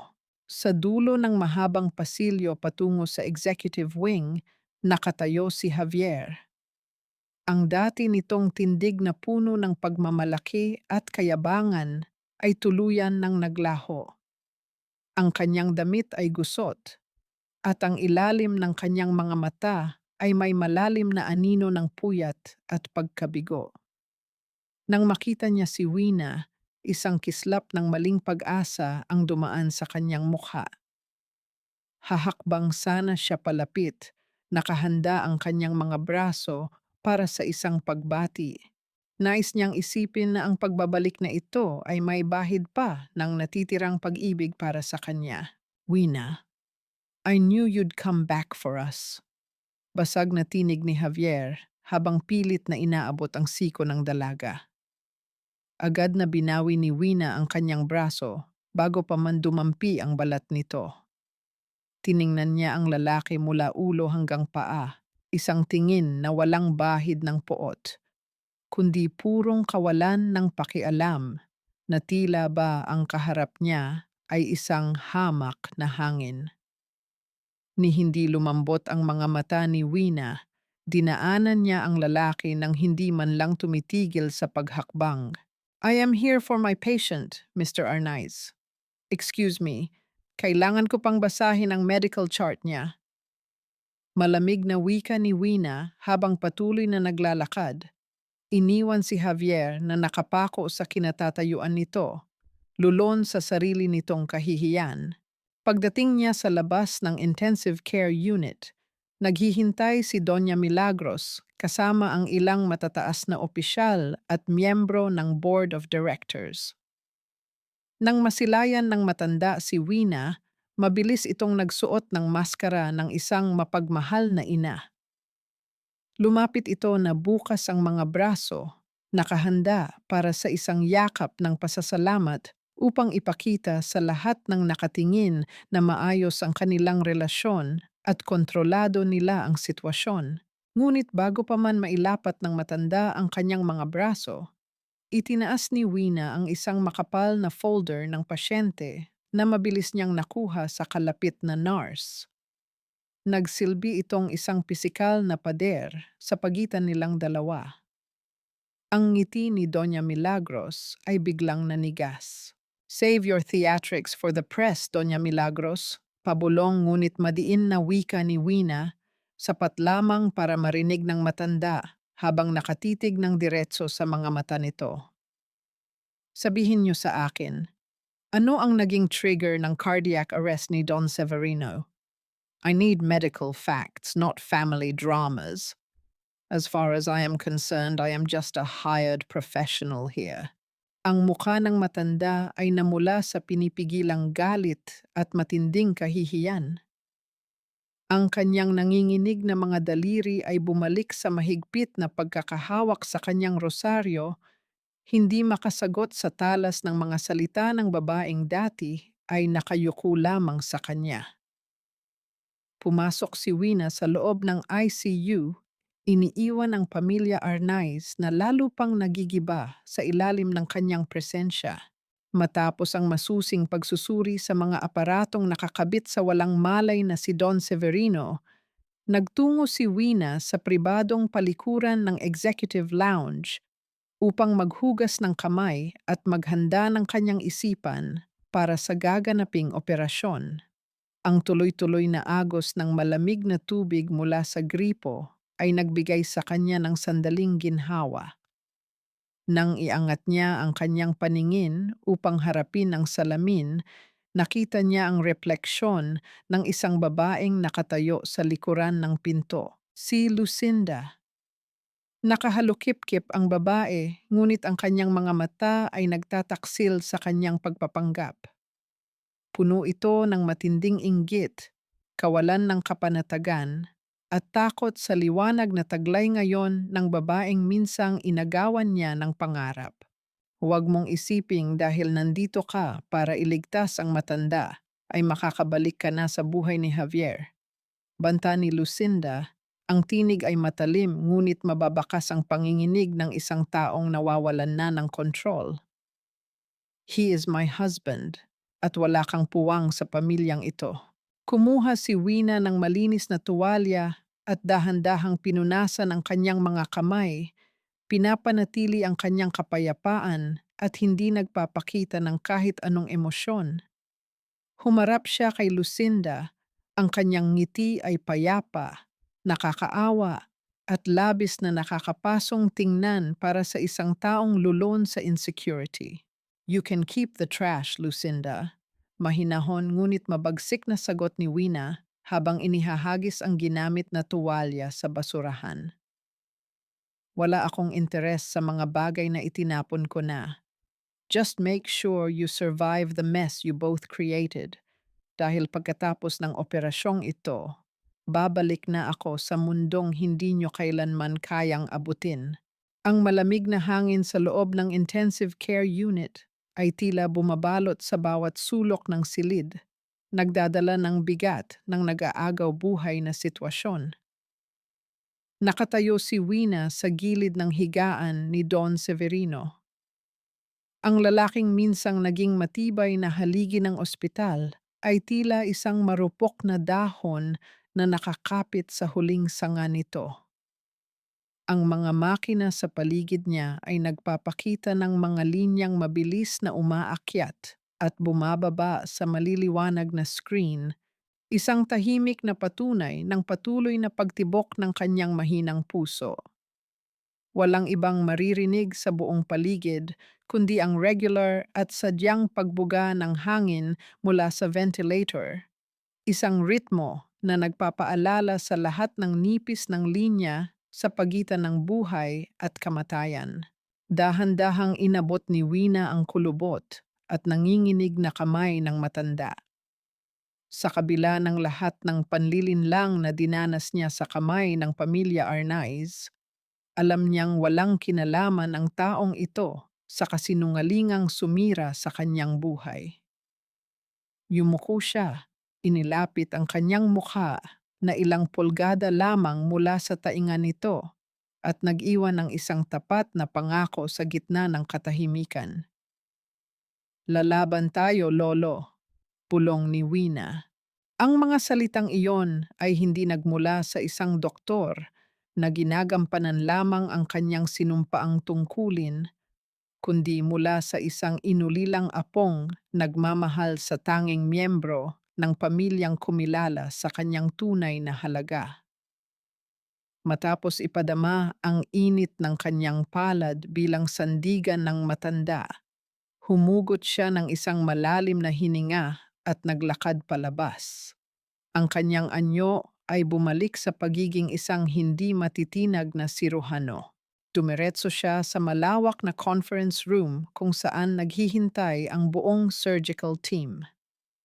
Pagpasok niya, ang kapaligiran ay biglang nabalot ng tensyon. Ang ilan sa mga naroon ay ang mga nakatatandang doktor at espesyalista na minsang tiningnan siya mula ulo hanggang paa, mga taong bumulong noon na siya ay isang scholar lamang na nakapasok sa kanilang mundo dahil sa awa. Ngayon, lahat sila ay nakayuko, naghihintay sa bawat utos na mamumutawi sa kanyang mga labi. Inilatag ni Wina ang mga komplikadong plano para sa masalimuot na bypass operation. Bawat panuto niya ay malinaw, matalas, at walang iniiwanang puwang para sa anumang pagkakamali. Ang kanyang presensya ay tila isang malakas na ihip ng hangin na nagpatahimik sa anumang natitirang pagdududa. "I need absolute precision," seryoso at makapangyarihang wika ni Wina habang tinitingnan ng buong tapang ang mga doktor sa kanilang mga mata. "In this operating room, there are no egos, no politics, and definitely no Arnaiz privileges. My table, my rules. Kung hindi ninyo kayang sumunod sa bawat hakbang ko, makakalabas na kayo ngayon pa lang. Are we clear?" Ang sabay-sabay na pagtango ng mga ito at ang mabilis na pag-iwas ng kanilang mga tingin ay sapat na patunay na kinikilala nila kung sino ang may hawak ng kapangyarihan sa mga sandaling iyon.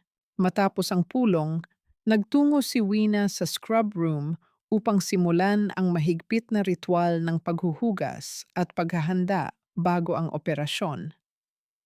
Habang dinadama niya ang pagdaloy ng maligamgam na tubig at ang paglinis ng sabon sa kanyang balat hanggang sa kanyang mga siko, isang nurse ang nagmamadaling pumasok. Ang mukha ng nurse ay namumutla at bakas dito ang matinding pag-aalala na tila nakakita ng isang paparating na sakuna. Ang nanginginig nitong mga kamay ay may hawak na isang pirasong papel na naglalaman ng pinakabagong laboratory results at inventory para sa operasyon ni Don Severino. Inilapag ng nurse ang dokumento sa harap ni Wina at mabilis na ipinaliwanag ang isang nakababahalang pagkakamali na ngayon lamang nadiskubre. Ang mga unit ng dugo na inihanda mula sa blood bank para sa critical na operasyon ay biglang nag-iba. Ang label at barcode ay hindi tumutugma sa pambihirang blood type ng matanda, isang bagay na personal ng sinuri at mahigpit na kinumpirma ni Wina kaninang umaga. Ang paghinga ni Wina ay pansamantalang huminto habang ang kanyang panga ay tumigas. Ang mga letrang nakalimbag sa papel ay tila nagliliyab na nagpapatunay ng isang maitim at sinadyang sabotahe. Ang kanyang isipan ay mabilis na bumalik sa imahe ni Lucinda kanina sa labas ng executive lounge, ang mapanlinlang nitong ngiti at ang kumpiyansa nitong banta ay tila isang nakatagong patibong na ngayon ay sumabog sa kanilang harapan. Ang kaligtasan ni Don Severino ay sadyang ibinitin sa bingit ng kamatayan, at ang oras bago tuluyang huminto ang mahinang puso nito ay mabilis na nauubos habang si Wina ay naiwan sa gitna ng isang mapanganib na laro na isinulong ng labis na inggit at poot. Ang malamig na titig ni Winona sa peking dokumento ng dugo ay hindi nagtagal upang maging isang malinaw at matapang na desisyon. Wala siyang panahong makipaglaro sa maiitim na balak ni Lucinda. Mabilis niyang inutusan ang head nurse na ihanda ang intraoperative cell salvage machine, isang makabagong kagamitan na natutunan niya sa Geneva na may kakayahang linisin at ibalik ang sariling dugo ng pasyente habang isinasagawa ang operasyon. Hindi niya hahayaang maging hadlang ang kawalan ng donasyon. Gagawa siya ng himala gamit ang sariling kakayahan. Nang bumukas ang mabibigat na pinto ng operating room, sinalubong siya ng isang silid na nababalot ng seryosong liwanag at perpektong kalinisan. Ang hangin ay amoy ng matapang na disinfectant at purong oxygen. Sa ilalim ng naglalakihang surgical lights na tila mga artificial na araw, nakalatag ang walang malay na katawan ni Don Severino. Ang bawat miyembro ng medical team ay nakatayo sa kani-kanilang mga pwesto. Ang kanilang mga mata ay nakatutok lamang kay Wina, naghihintay ng kumpas mula sa kanilang nag-iisang kapitan. Sa itaas, sa likod ng malapad na salamin ng viewing gallery, nakatayo ang pamilya Arnaiz. Mahigpit na hawak ni Doña Milagros ang kanyang rosaryo, ang mga buko ng kanyang mga daliri ay namumuti sa sobrang diin, habang ang pawisang si Javier ay hindi magawang alisin ang tingin sa babaeng minsan niyang itinapon, ngunit ngayon ay nag-iisang may hawak sa kapalaran ng kanilang angkan. Si Lucinda ay nakatayo sa pinakasulok. Ang kanyang mukha ay pininta ng matinding takot at pagtataka kung paanong nagawang ituloy ni Wina ang operasyon sa kabila ng kanyang pananabotahe. Scalpel, kalmadong utos ni Wina. Inilapat ng nurse ang malamig na bakal sa kanyang nakagwantes na palad ng may perpektong bilis at sukat. Walang nasayang na galaw. Sa bawat hiwa, sa bawat paghawi ng laman at pag-ipit sa mga ugat, ang mga kamay ni Wina ay gumagalaw ng tila sumasayaw sa isang kabisadong musika.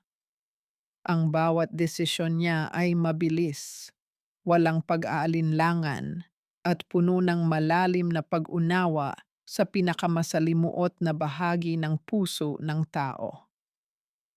Ang mga nurse at assistant ay tila naging mga dugtong ng kanyang sariling katawan, nagpapasa ng mga instrumento at sumisipsip ng dugo bago pa man niya ito hingin. Ngunit sa kalagitnaan ng maselang pag-aayos sa pinakapangunahing ugat ng puso, isang biglaang krisis ang yumanig sa buong silid. Ang isa sa mga makina na sumusukat sa presyo ng dugo ng matanda ay biglang naglabas ng isang mabilis at tuloy-tuloy na babala. Ang mga linyang kanina ay banayad na umaalon sa screen ay mabilis na bumagsak. nagpapalit ng kulay patungo sa isang mapanganib na pula. Doctor, his BP is dropping critically. Nagkakaroon siya ng matinding reaksyon. Nanginginig na pahayag ng anesthesiologist habang mabilis na nag-a-adjust sa mga gamot na dumadaloy sa swero ng pasyente. Nabalot ng kaba ang buong surgical team. Sa viewing gallery, napasandal si Javier sa salamin. Ang kanyang mga mata ay nanlaki sa pangamba. Si Doña Milagros ay napapikit ng mariin. Ang kanyang mga labi ay mabilis na gumagalaw sa isang tahimik na panalangin.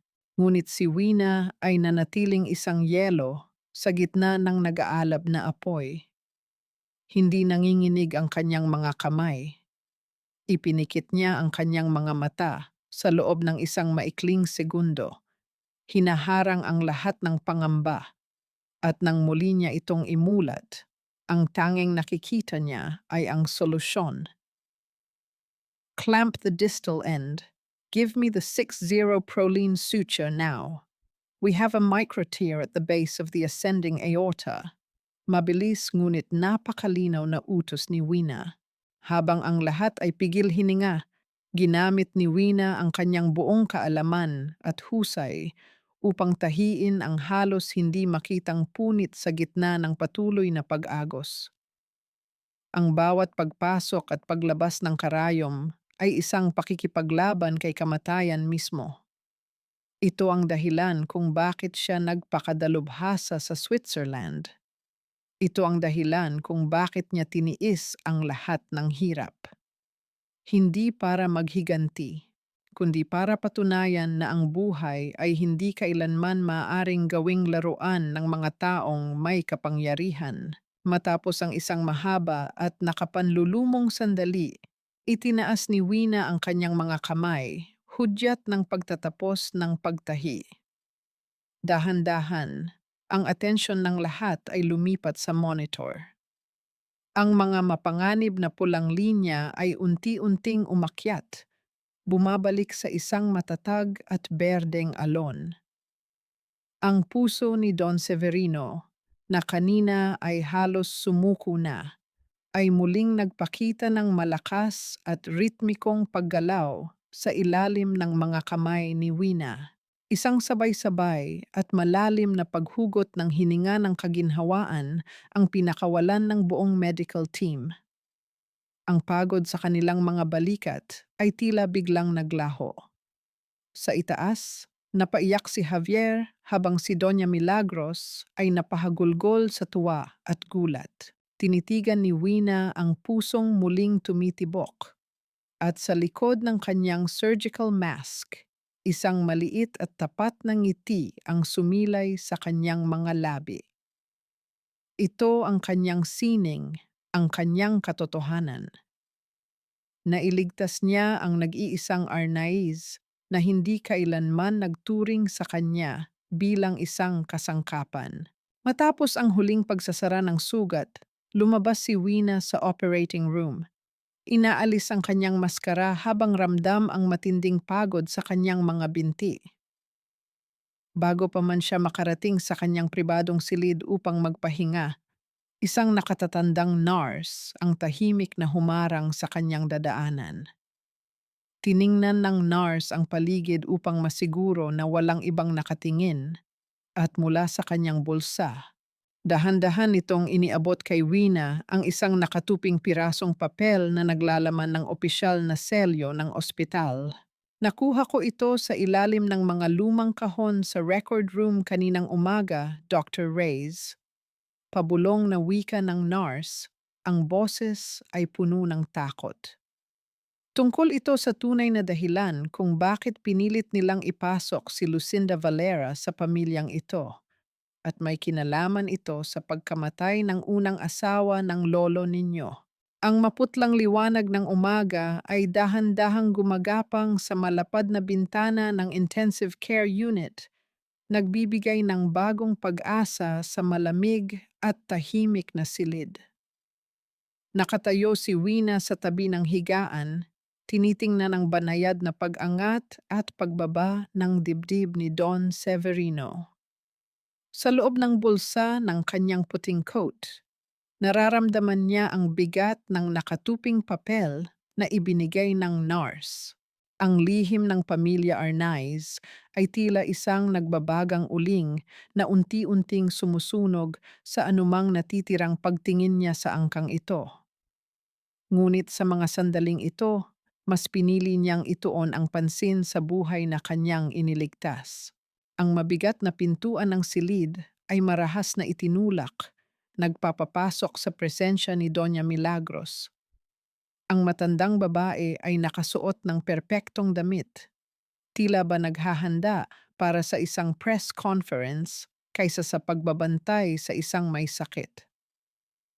Ang kanyang mga mata ay matalim na dumapo kay Wina, puno ng pagkamuhi na pilit ikinukubli sa likod ng huwad na pag-aalala. "You've done your job, Wina. Pwede ka nang umalis. Kami na ang bahala rito." Malamig na utos ni Milagros habang lumalapit sa higaan. "I will have our family doctors take over. Hindi na namin kailangan ang serbisyo mo." Hindi nagpakita ng anumang takot si Wina. Humarap siya sa matanda. Ang kanyang tindig ay matatag at walang pag-aalinlangan. "I am his primary surgeon, Doña Milagros. Hanggat hindi ko nasisigurong ganap na stable ang kanyang kondisyon, walang sino man ang maaring magpaalis sa akin sa silid na ito. My responsibility is to my patient, not to your pride." Bago pa man makasagot si Milagros upang ibuhos ang kanyang galit, isang mahinang paggalaw mula sa higaan ang kumuha ng kanilang pansin. Ang nanginginig na mga daliri ni Don Severino ay dahan-dahang kumuyom sa puting kumot. Ang kanyang mga talukap na tila may mabigat na pabigat ay dahan-dahang naghiwalay. Ang unang sinag ng liwanag na pumasok sa kanyang paningin ay sinalubong ng kanyang pamilyar na paligid. Agad na lumapit si Milagros, itinulak ng bahagya si Wina upang makapunta sa unahan. "Papa, salamat sa Diyos at gising na kayo. We were so worried. Nandito ako, pati na si Javier sa labas." Pilit na pinalambot ng matandang babae ang kanyang boses, lumilikha ng isang ilusyon ng perpektong pamilya. Ngunit sa halip na tumingin sa kanyang manugang, ang mahina at pagod na mga mata ni Don Severino ay lumingon upang hanapin ang pamilyar na mukha sa likuran. Nang magtama ang kanilang mga paningin ni Wina, isang malalim na kalungkutan at pangungulila ang dumaan sa mga mata ng matanda. Pilit niyang itinaas ang kanyang nanginginig na kamay, itinuturo hindi si Milagros, kundi ang babaeng minsang muntik ng maging bahagi ng kanilang pamilya. "Wina." Ang tinig ni Don Severino ay halos isang mahinang ihip ng hangin, basag at puno ng paghihirap. Ikinumpas niya ang kanyang kamay upang paalisin si Milagros, isang tahimik ngunit malinaw na utos ng isang haligi ng tahanan na hindi kailanman maaaring suwayin. "Gusto ko makausap si Wina. Tayong dalawa." Lamang namula ang mukha ni Milagros sa matinding kahihiyan at galit. Ang kanyang mga panga ay tumigas, ngunit wala siyang magawa kundi ang sumunod. Hinarap niya si Wina ng may matalim na tingin na tila nagbabaon ng libu-libong sumpa bago tuluyang lumabas ng silid at iniwan silang dalawa sa isang malalim na katahimikan. Dahan-dahang lumapit si Wina sa tabi ng matanda. Ibinaba niya ang kanyang maskara upang ipakita ang isang tapat at mapayapang ngiti. "Nandito po ako, Lolo. You're safe now. Naging matagumpay ang operasyon, kaya hindi na kayo dapat mag-alala." Ibinaba ni Don Severino ang kanyang kamay at pilit na inabot ang mga daliri ni Wina.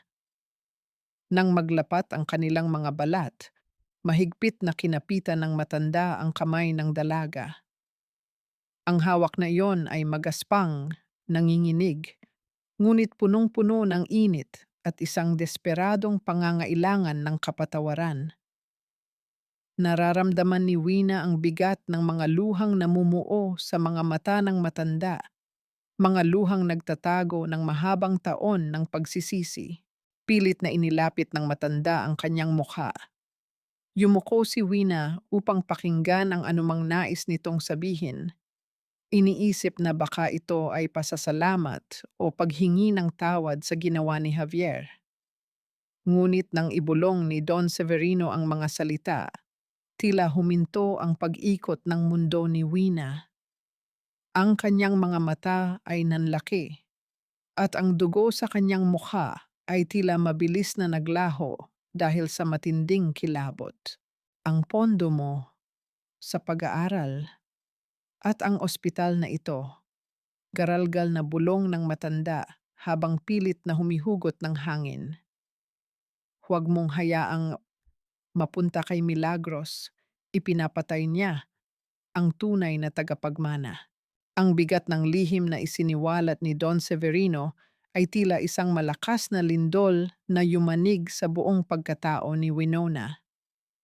Ang matagal na niyang pinaniniwala ang utang na loob, ang pundasyon ng kanyang pagsisikap at pagpapakumbaba, ay nakatayo pala sa ibabaw ng isang madugong kasinungalingan. Sa sandaling iyon, ang huling kadena ng pagiging biktima sa kanyang puso ay tuluyang naputol. Sa tulong ni Attorney Crispin Lacuesta at sa direktang utos ng naghihingalong matanda, isang dagliang pagpupulong ng Board of Directors ang ipinatawag sa loob mismo ng pinalawak na executive suite ng ospital kung saan inilipat si Don Severino. Nang pumasok sina Doña Milagros, Javier at Lucinda sa malawak na silid, ang hangin ay agad na bumigat. Tila ba hinihigop ang lahat ng oxygen sa paligid. Ang mga miyembro ng lupon ay nakaupo ng tahimik sa paligid ng mahabang mesang kahoy. Ang kanilang mga mukha ay balot ng matinding pagtataka at seryosong pag-aabang. Sa kabilang dulo, nakaupo si Don Severino sa isang espesyal na silyang de gulong na may nakakabit pang suwero, ngunit ang kanyang mga mata ay nag-aapoy sa isang uri ng puot na ngayon lamang nasilayan ng lahat. Sa tabi ng matanda, nakatayo si Wina. Matuwid ang kanyang likod, kalmado ang kanyang paghinga, at ang kanyang mga mata ay kasing lamig ng yelo. Wala na ang babaeng yumuyuko at nagmamakaawa para sa pagtanggap ng pamilyang ito. Papa, ano ang ibig sabihin nito? Bawal pa sa inyo ang ma-stress. Bungad ni Milagros. Mabilis na isinuot ang kanyang maskara ng isang nag-aalalang kapamilya habang humahakbang palapit. At bakit nandito pa ang babaeng iyan? Wala na siyang kinalaman sa pamilya natin. Itinaas ni Don Severino ang kanyang nanginginig na kamay. Isang tahimik ngunit makapangyarihang senyas upang patigilin ang matandang babae. Ang kanyang matalim na titig ay sapat na upang mapako si Milagros sa kanyang kinatatayuan. Magsalita ka, Wina. Ipakita mo sa kanila ang bulok na kaluluwa ng pamilyang ito. Garalgal ngunit buong tapang na utos ng matanda. Inilapag ni Wina ang isang makapal na itim na folder sa gitna ng mesa. Ang paglapat nito sa kahoy ay nagdulot ng isang matapang na pahayag ng katotohanan. Dahan-dahan niya itong binuksan, inilalabas ang mga dokumentong matagal nang nagkukubli sa dilim. Una niyang inilatag ang kopya ng civil marriage contract ni na Javier at Lucinda na nakuha niya bago ang naudlot na kasal. Sinundan ito ng isang lumang dokumento ng ospital na may pirma ni Milagros, ang eksaktong papel na ibinigay ng nurse na nagpapatunay ng malawakang paglilipat ng pondo ng ospital patungo sa mga lihim na bank account ng pamilya Valera bilang kabayaran sa pagtatakip ng isang krimen. Ang kasal na ipinilit ninyo sa akin ay hindi para sa dangal ng pamilya Arnaiz. Panimula ni Wina, ang kanyang tinig ay malamig, malinaw, at hindi nanginginig. Isa itong transaksyon upang maprotektahan ang mga nakaw na yaman ni Doña Milagros at ang mga lihim na kasunduan nila ng mga Valera. Ginamit ninyo ang aking pangalan, ang aking lisensya, at ang aking inosenteng ina upang maging pananggalang sa inyong mga kasalanan. That's a lie! Sigaw ni Javier. Ang kanyang muka ay namumula sa matinding galit at kaba. Gawa-gawa mo lang ang mga papel na yan dahil hindi mo matanggap na mas pinili ko si Lucinda. Board members, huwag kayong maniwala sa isang babaeng desperada. Sa halip na makipagsagutan, kinuha ni Wina ang kanyang telepono mula sa kanyang bulsa. Ipinatong niya ito sa ibabaw ng mesa at pinagana ang isang audio file.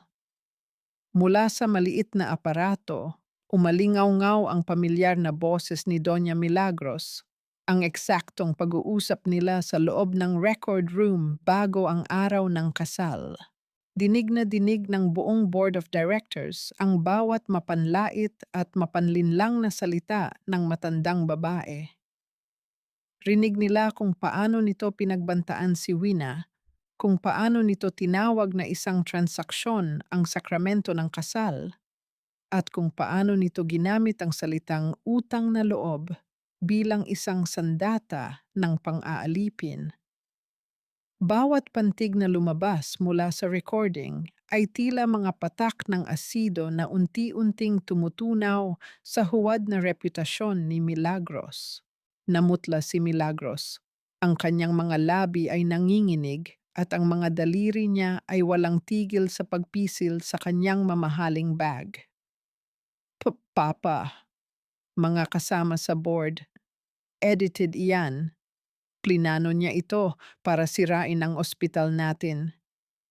Pilit niyang pagtatanggol, ngunit ang kanyang boses ay tuluyan ng nawalan ng kapangyarihan. Wala ni isa sa mga nakaupo ang sumubok na ipagtanggol siya. Ang katotohanan ay masyadong malinaw upang takpan ng isa pang kasinungalingan. Tumayo si Wina ng mas tuwid.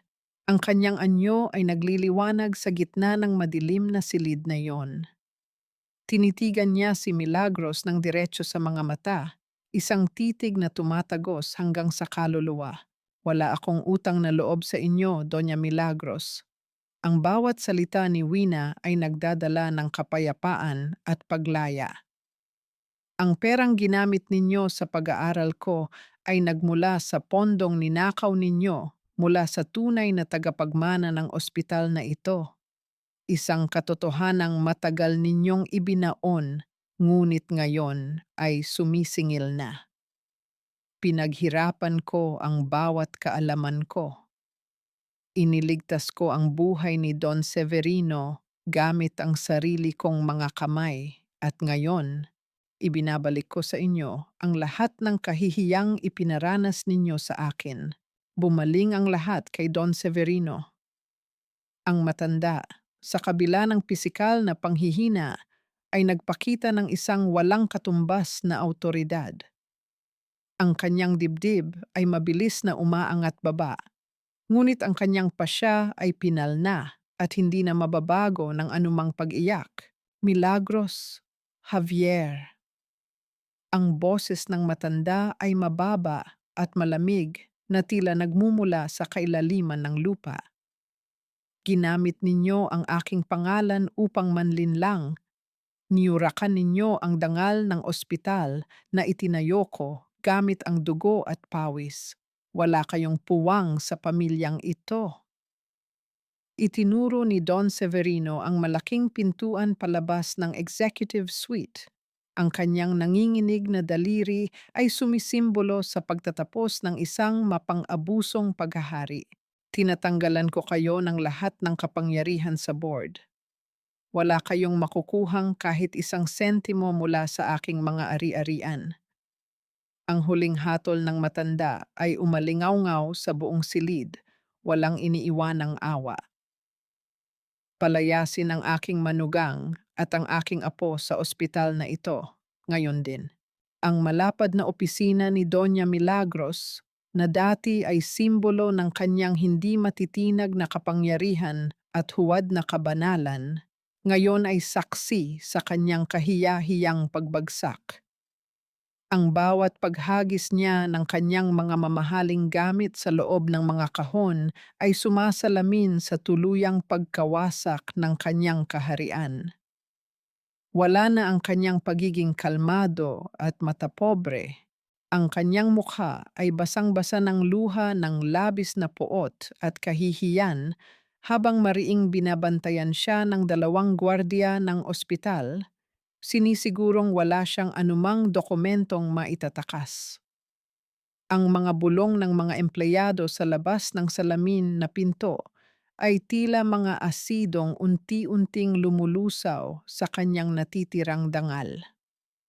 Bawat sulyap na ibinibigay sa kanya ng mga taong dati niyang inaalila ay puno ng palihim na tagumpay. Sa kabilang dulo ng pasilyo pababa sa lobby, isang mas mapait na paghihiwalay ang nagaganap. Mahigpit na nakakapit si Javier sa braso ni Lucinda, ang kanyang mga mata ay nagmamakaawa. Umaasa na kahit nawala ang kanyang yaman at kapangyarihan, ay mananatili ang babaeng pinili niya kapalit ng lahat.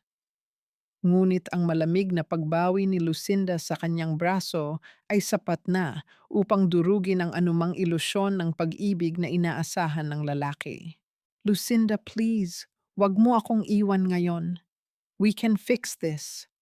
Kakausapin ko si Lolo kapag humupa na ang galit niya. Pagmamakaawa ni Javier, ang kanyang tinig ay basag at nawalan ng lahat ng bakas ng kayabangan. Are you out of your mind, Javier? Mapang-uyam na sagot ni Lucinda, ang kanyang tingin ay puno ng pandidiri na tila nakatingin sa isang nakasasamang insekto. I married the heir of Arnaiz Medical Center, not a disinherited beggar. Wala ka ng pera, wala ka ng pangalan. Don't expect me to sink with your family's ship. My lawyers will send the annulment papers tomorrow. Tumalikod si Lucinda nang walang anumang pag-aalinlangan. Ang bawat paghakbang niya palayo ay tila pagpukpok ng huling pako sa kabaong ng pagkatao ni Javier. Iniiwan siyang ganap na mag-isa at walang kakampi sa mundong dati niyang pinaghaharian. Nang makarating si Wina sa madilim na bahagi ng parking lot upang umuwi, sinalubong siya ng isang nakapanlulumong tanawin. Nakatayo doon si Javier. Ang kanyang perpektong kasuotan ay gusot-gusot na at ang kanyang mukha ay tila tinakasan ng lahat ng pag-asa. Bago pa man makalapit si Wina sa kanyang sasakyan, biglang lumuhod ang lalaki sa malamig at magaspang na semento. Pilit na inaabot ang dulo ng puting lab coat ni Wina. Wina, I'm so sorry. Naging bulag ako. Umiiyak na pagsamo ni Javier. Ang kanyang mga luha ay nag-iwan ng madidilim na mantsa sa kanyang damit. Mahal kita, Wina. Ako pa rin to, ang lalaking nangako sa'yo sa altar. Ikalawang pagkakataon lang, pakiusap. Iiwan ko ang lahat. Magsimula tayo ulit. Ikaw lang ang palaging nagmamalasakit sa akin. Ikaw lang ang tunay na nagmahal sa akin. Tiningnan lamang siya ni Wina mula sa itaas. Ang kanyang mga mata ay walang mababakas na galit, ni anumang kilig at lalong walang awa. Ang nakikita lamang niya sa mga oras na ito ay isang lalaking nasanay na palaging sinasagip, isang bata na nagmamakaawa dahil kinuha ang kanyang paboritong laruan. Walang pag-ibig sa mga luha ni Javier.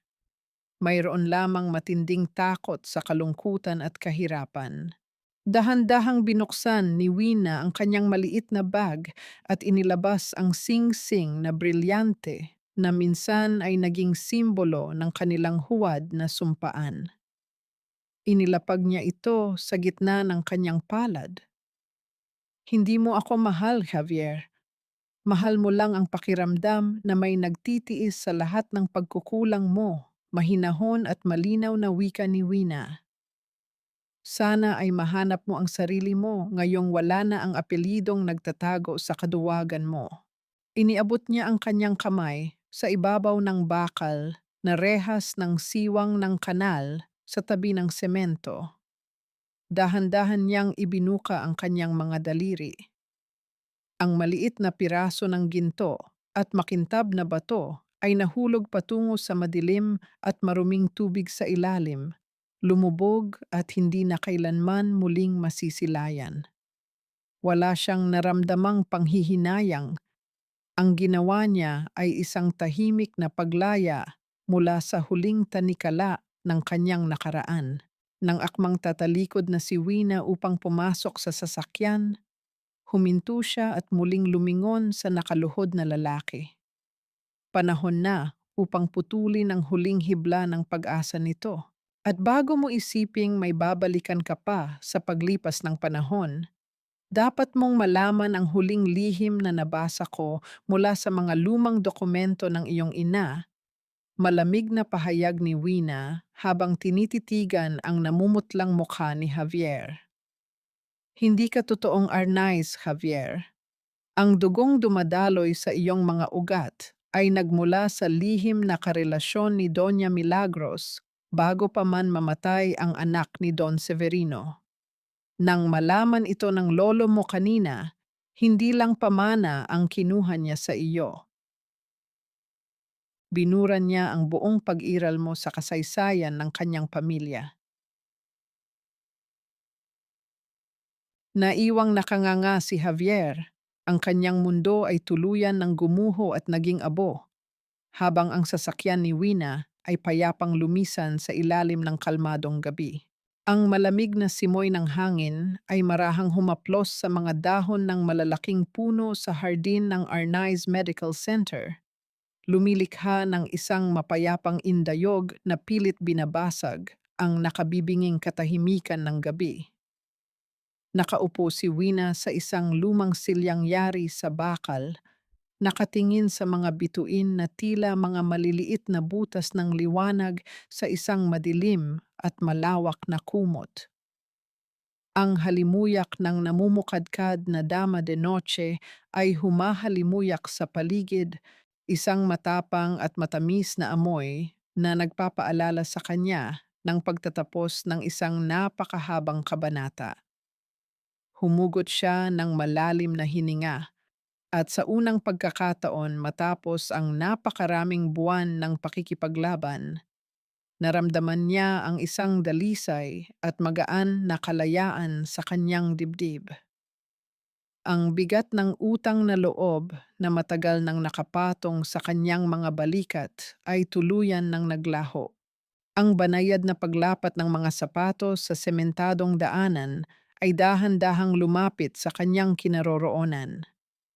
Hindi lumingon si Wina sapagkat kabisado na niya ang bigat ng bawat hakbang ng lalaking matagal na naging bahagi ng kanyang mundo. Huminto ang figura ilang talampakan mula sa kanya, pinapanatili ang isang magalang at malungkot na distansya. Nang mag-angat ng paningin si Wina, nakita niya si Javier. Wala na ang makisig at aroganteng tagapagmana na laging nakasuot ng mamahaling Amerikana. Ang lalaking nakatayo sa ilalim ng malamlam na ilaw ng poste ay nakasuot lamang ng isang simpleng polo, ang mga balikat ay nakayuko, at ang mga mata ay sumasalamin sa ganap na pagkatalo. Ang katotohanang hindi siya totoong nagmula sa dugong Arnaiz ay tila isang malakas na bagyong humagupit at bumasag sa huling piraso ng kanyang pagkatao. Wina, huwag kang mag-alala. Hindi ako pumunta rito para gumawa ng gulo o magmakaawa gaya ng ginawa ko sa parking lot. Ang boses ni Javier ay paos, puno ng matinding kalungkutan at pagtanggap. Umalis na si Mama. Ako naman ay paalis na rin bukas papuntang probinsya upang magtago at magsimula sa wala. Ngunit hindi ko kayang umalis nang hindi sinasabi sa iyo ang mga salitang matagal ko nang dapat binitiwan. Nanatiling tahimik si Wina, hinahayaan ang lalaki na ilabas ang mga tinik sa lalamunan nito. Tumingin si Javier sa kanyang mga sapatos bago muling ibinalik ang tingin sa mga mata ng dalaga. Patawad, Wina. Patawad sa lahat ng kasinungalingan, sa paggamit ko sa kabutihan mo, at sa pagiging duwag ko upang ipaglaban ang tanging taong naging totoo sa akin. Akala ko, ang apelyidong ito ang magbibigay sa akin ng halaga, pero naging bulag ako. Ang totoo, noong iniwan mo ako sa altar, doon ko lang naintindihan na ikaw ang tanging kayamanang mayroon ako. I was a fake Arnaiz, living a fake life, and you were my only truth. I am so sorry for breaking you. Tinitigan ni Wina ang mukha ng lalaking minsang inalayan niya ng buong puso. Inasahan niyang makaramdam ng galit o marahil ay isang bahagyang kirot. Ngunit ang tanging nanalaitay sa kanyang mga ugat ay isang malalim at malamig na kapayapaan. Ang sugat na iniwan nito ay natuyo na. Nag-iwan ng isang pilat na hindi na kailanman sasakit pa. Dahan-dahan siyang tumayo at humarap ng tuwid kay Javier. Pinapatawad na kita, Javier. Ang mga salita ni Wina ay banayad, ngunit nagtataglay ng isang hindi matitinag na katotohanan. Ngunit gusto kong malaman mo na hindi kita pinapatawad upang makatulog ka ng mahimbing sa gabi o upang magkaroon ka ng malinis na konsensya. Pinapatawad kita dahil ayaw ko nang magdala ng anumang galit sa paglipad ko. Pinalalaya na kita mula sa galit ko upang tuluyan ko ring mapalaya ang sarili ko. Ito na ang huling beses na mag-uusap tayo at ang huling beses na magkakaroon ka ng puwang sa isipan ko. Isang mapait na ngiti ang dumaan sa mga labi ni Javier habang ang mga luha ay tahimik na nag-uunahan sa pagtulo mula sa kanyang mga mata. Tumango siya ng paulit-ulit, tinatanggap ang bawat salita bilang isang pinal na hatol. Salamat, Wina. I hope you find the happiness I was too selfish to give you. Palam, Javier. Iyon lamang at dahan-dahang tumalikod si Wina. Ang kanyang pagbigkas sa pangalan nito ay tila isang hangin na dumaan at nawala. Walang bigat, walang panghihinayang. Habang naglalakad siya pabalik sa loob ng ospital, hindi na niya inintindi ang tahimik na pag-iyak ng lalaking naiwan sa dilim. Ang bawat hakbang niya palayo ay tila pag-angat ng kanyang mga paa mula sa lupa, handa ng lumipad. Kinabukasan ng umaga, ang sikat ng araw ay masiglang pumasok sa bintana ng silid ni Wina. Nakahanda na ang kanyang mga maleta sa tabi ng pinto at ang tiket sa eroplano patungong Geneva ay nakapatong sa ibabaw ng kanyang kama. Maayos na ang lagay ni Don Severino at wala na siyang dahilan upang manatili pa sa bansang nagturo sa kanya ng pinakamasakit na aral tungkol sa pag-ibig at sakripisyo. Ngunit bago niya tuluyang lisanin ang Maynila, may isang huling tao siyang kailangang balikan. Isang inosenteng kaluluwang naging mitya ng pinakamalaking desisyon sa kanyang buhay at ang tanging dahilan kung bakit nanatili siyang naniniwala sa himala ng pag-asa. Ang ginintuang sinag ng araw ay masiglang naglalaro sa mga luntiang dahon ng malawak na hardin ng pambatang ward ng ospital. Bago tuluyang lisanin ni Winona ang lugar na naging saksi sa kanyang pagkadurog at muling pagbangon, nagtungo siya rito upang silipin ang isang munting buhay na naging dahilan kung bakit niya piniling manatiling doktor sa gabi bago ang kanyang naudlot na kasal. Mula sa malayo, ang matamis at inosenteng tawa ng mga batang naglalaro ay tila isang malamyos na awitin na nagpapaginhawa sa kanyang kaluluwa. Sa gitna ng mga batang iyon ay si Leo, ang batang lalaking may butas sa puso na inoperahan niya ng halos 8 oras. Ngayon, tumatakbo ito nang walang anumang bakas ng panghihina, ang mga pisngi ay namumula sa labis na sigla. Nang makita siya ng ina ng bata, mabilis itong lumapit at mahigpit na hinawakan ang mga kamay ni Wina. Ang mga mata ng ginang ay nag-uunahan sa pagluha, ngunit ang mga luhang ito ay nagmumula sa isang dalisay at walang hanggang pasasalamat. Walang pag-aalinlangang niyakap ng ina si Wina, patuloy na nagpapasalamat sa himalang ibinigay ng kanyang mga kamay. Iyon ang tunay na utang na loob, hindi isang tanikalang ginagamit upang manakal at mang-alipin, kundi isang kusang loob na pag-ibig na nagbibigay ng kalayaan at pag-asa. Napansin ni Leo ang pag-uusap ng dalawa at mabilis na tumakbo palapit kay Wina. Walang anumang salita, mahigpit na yumakap ang maliit na bata sa kanyang baywang. Dahan-dahang lumuhod si Wina upang pantayan ang bata at niyakap ito pabalik. Sa katahimikan ng sandaling iyon, naramdaman niya ang mabilis, malakas at masiglang pintig ng puso sa dibdib ni Leo.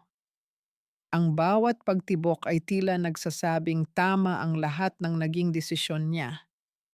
Hindi siya nawalan ng pamilya. Sa halip, ginamit niya ang kanyang buhay upang magdugtong ng mga pangarap. Iyon ang tunay na tibok ng puso na matagal na niyang hinahanap. Isang ritmong walang halong panlilinlang mula sa kanyang likuran, isang pamilyar at mainit na presensya ang lumapit. Hindi na niya kailangang lumingon upang malaman kung sino ito.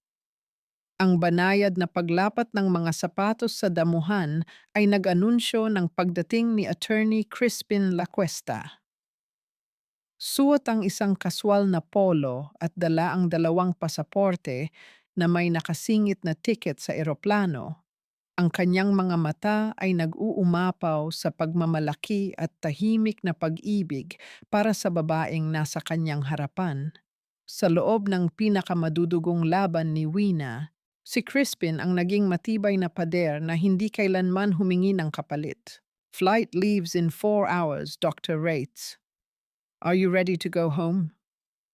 Malumanay at nakangiting tanong ni Crispin habang inilalahad ang kanyang kamay patungo kay Wina. Tumayo si Wina at tinitigan ang lalaking nagturo sa kanya na ang tunay na pag-ibig ay hindi namimilit, hindi nananakot, at higit sa lahat, hindi nagtatago sa likod ng mga kasinungalingan. Dahan-dahan niyang inabot ang kamay ni Crispin. Ang paglapat ng kanilang mga palad ay nagbigay ng isang nakakapasong init na umabot hanggang sa kanyang dibdib. Isang kilig na ligtas, payapa, at punong-puno ng kasiguraduhan. Walang malalaking pangako, walang magagarbong salita. Tanging ang mahigpit na pagkakakapit ng kanilang mga daliri ang nagsilbing panata ng kanilang sabay na paglalakbay. I'm ready, Crispin. Let's go home. Sagot ni Wina. Ang kanyang tinig ay kasing linaw ng asul na kalangitan. Habang magkahawak kamay silang naglalakad palayo sa hardin at patungo sa isang bagong bukas sa Switzerland, ang hangin ay nagdala ng isang malamyos na himig. Mula sa kalapit na kapilya ng ospital, ang kampana ay nagsimulang umalingaw-ngaw. Ngunit sa pagkakataong ito, hindi ito ang mabigat at nakakasakal na tunog na narinig niya noong araw na tumakbo siya sa altar. Ang himig na dala ng hangin ay tila isang masayang pagdiriwang, isang kampana ng tagumpay at paglaya na nag-aawit para sa muling pagkabuhay ng kanyang pusong minsang nadurog, ngunit ngayon ay ganap ng buo at malaya.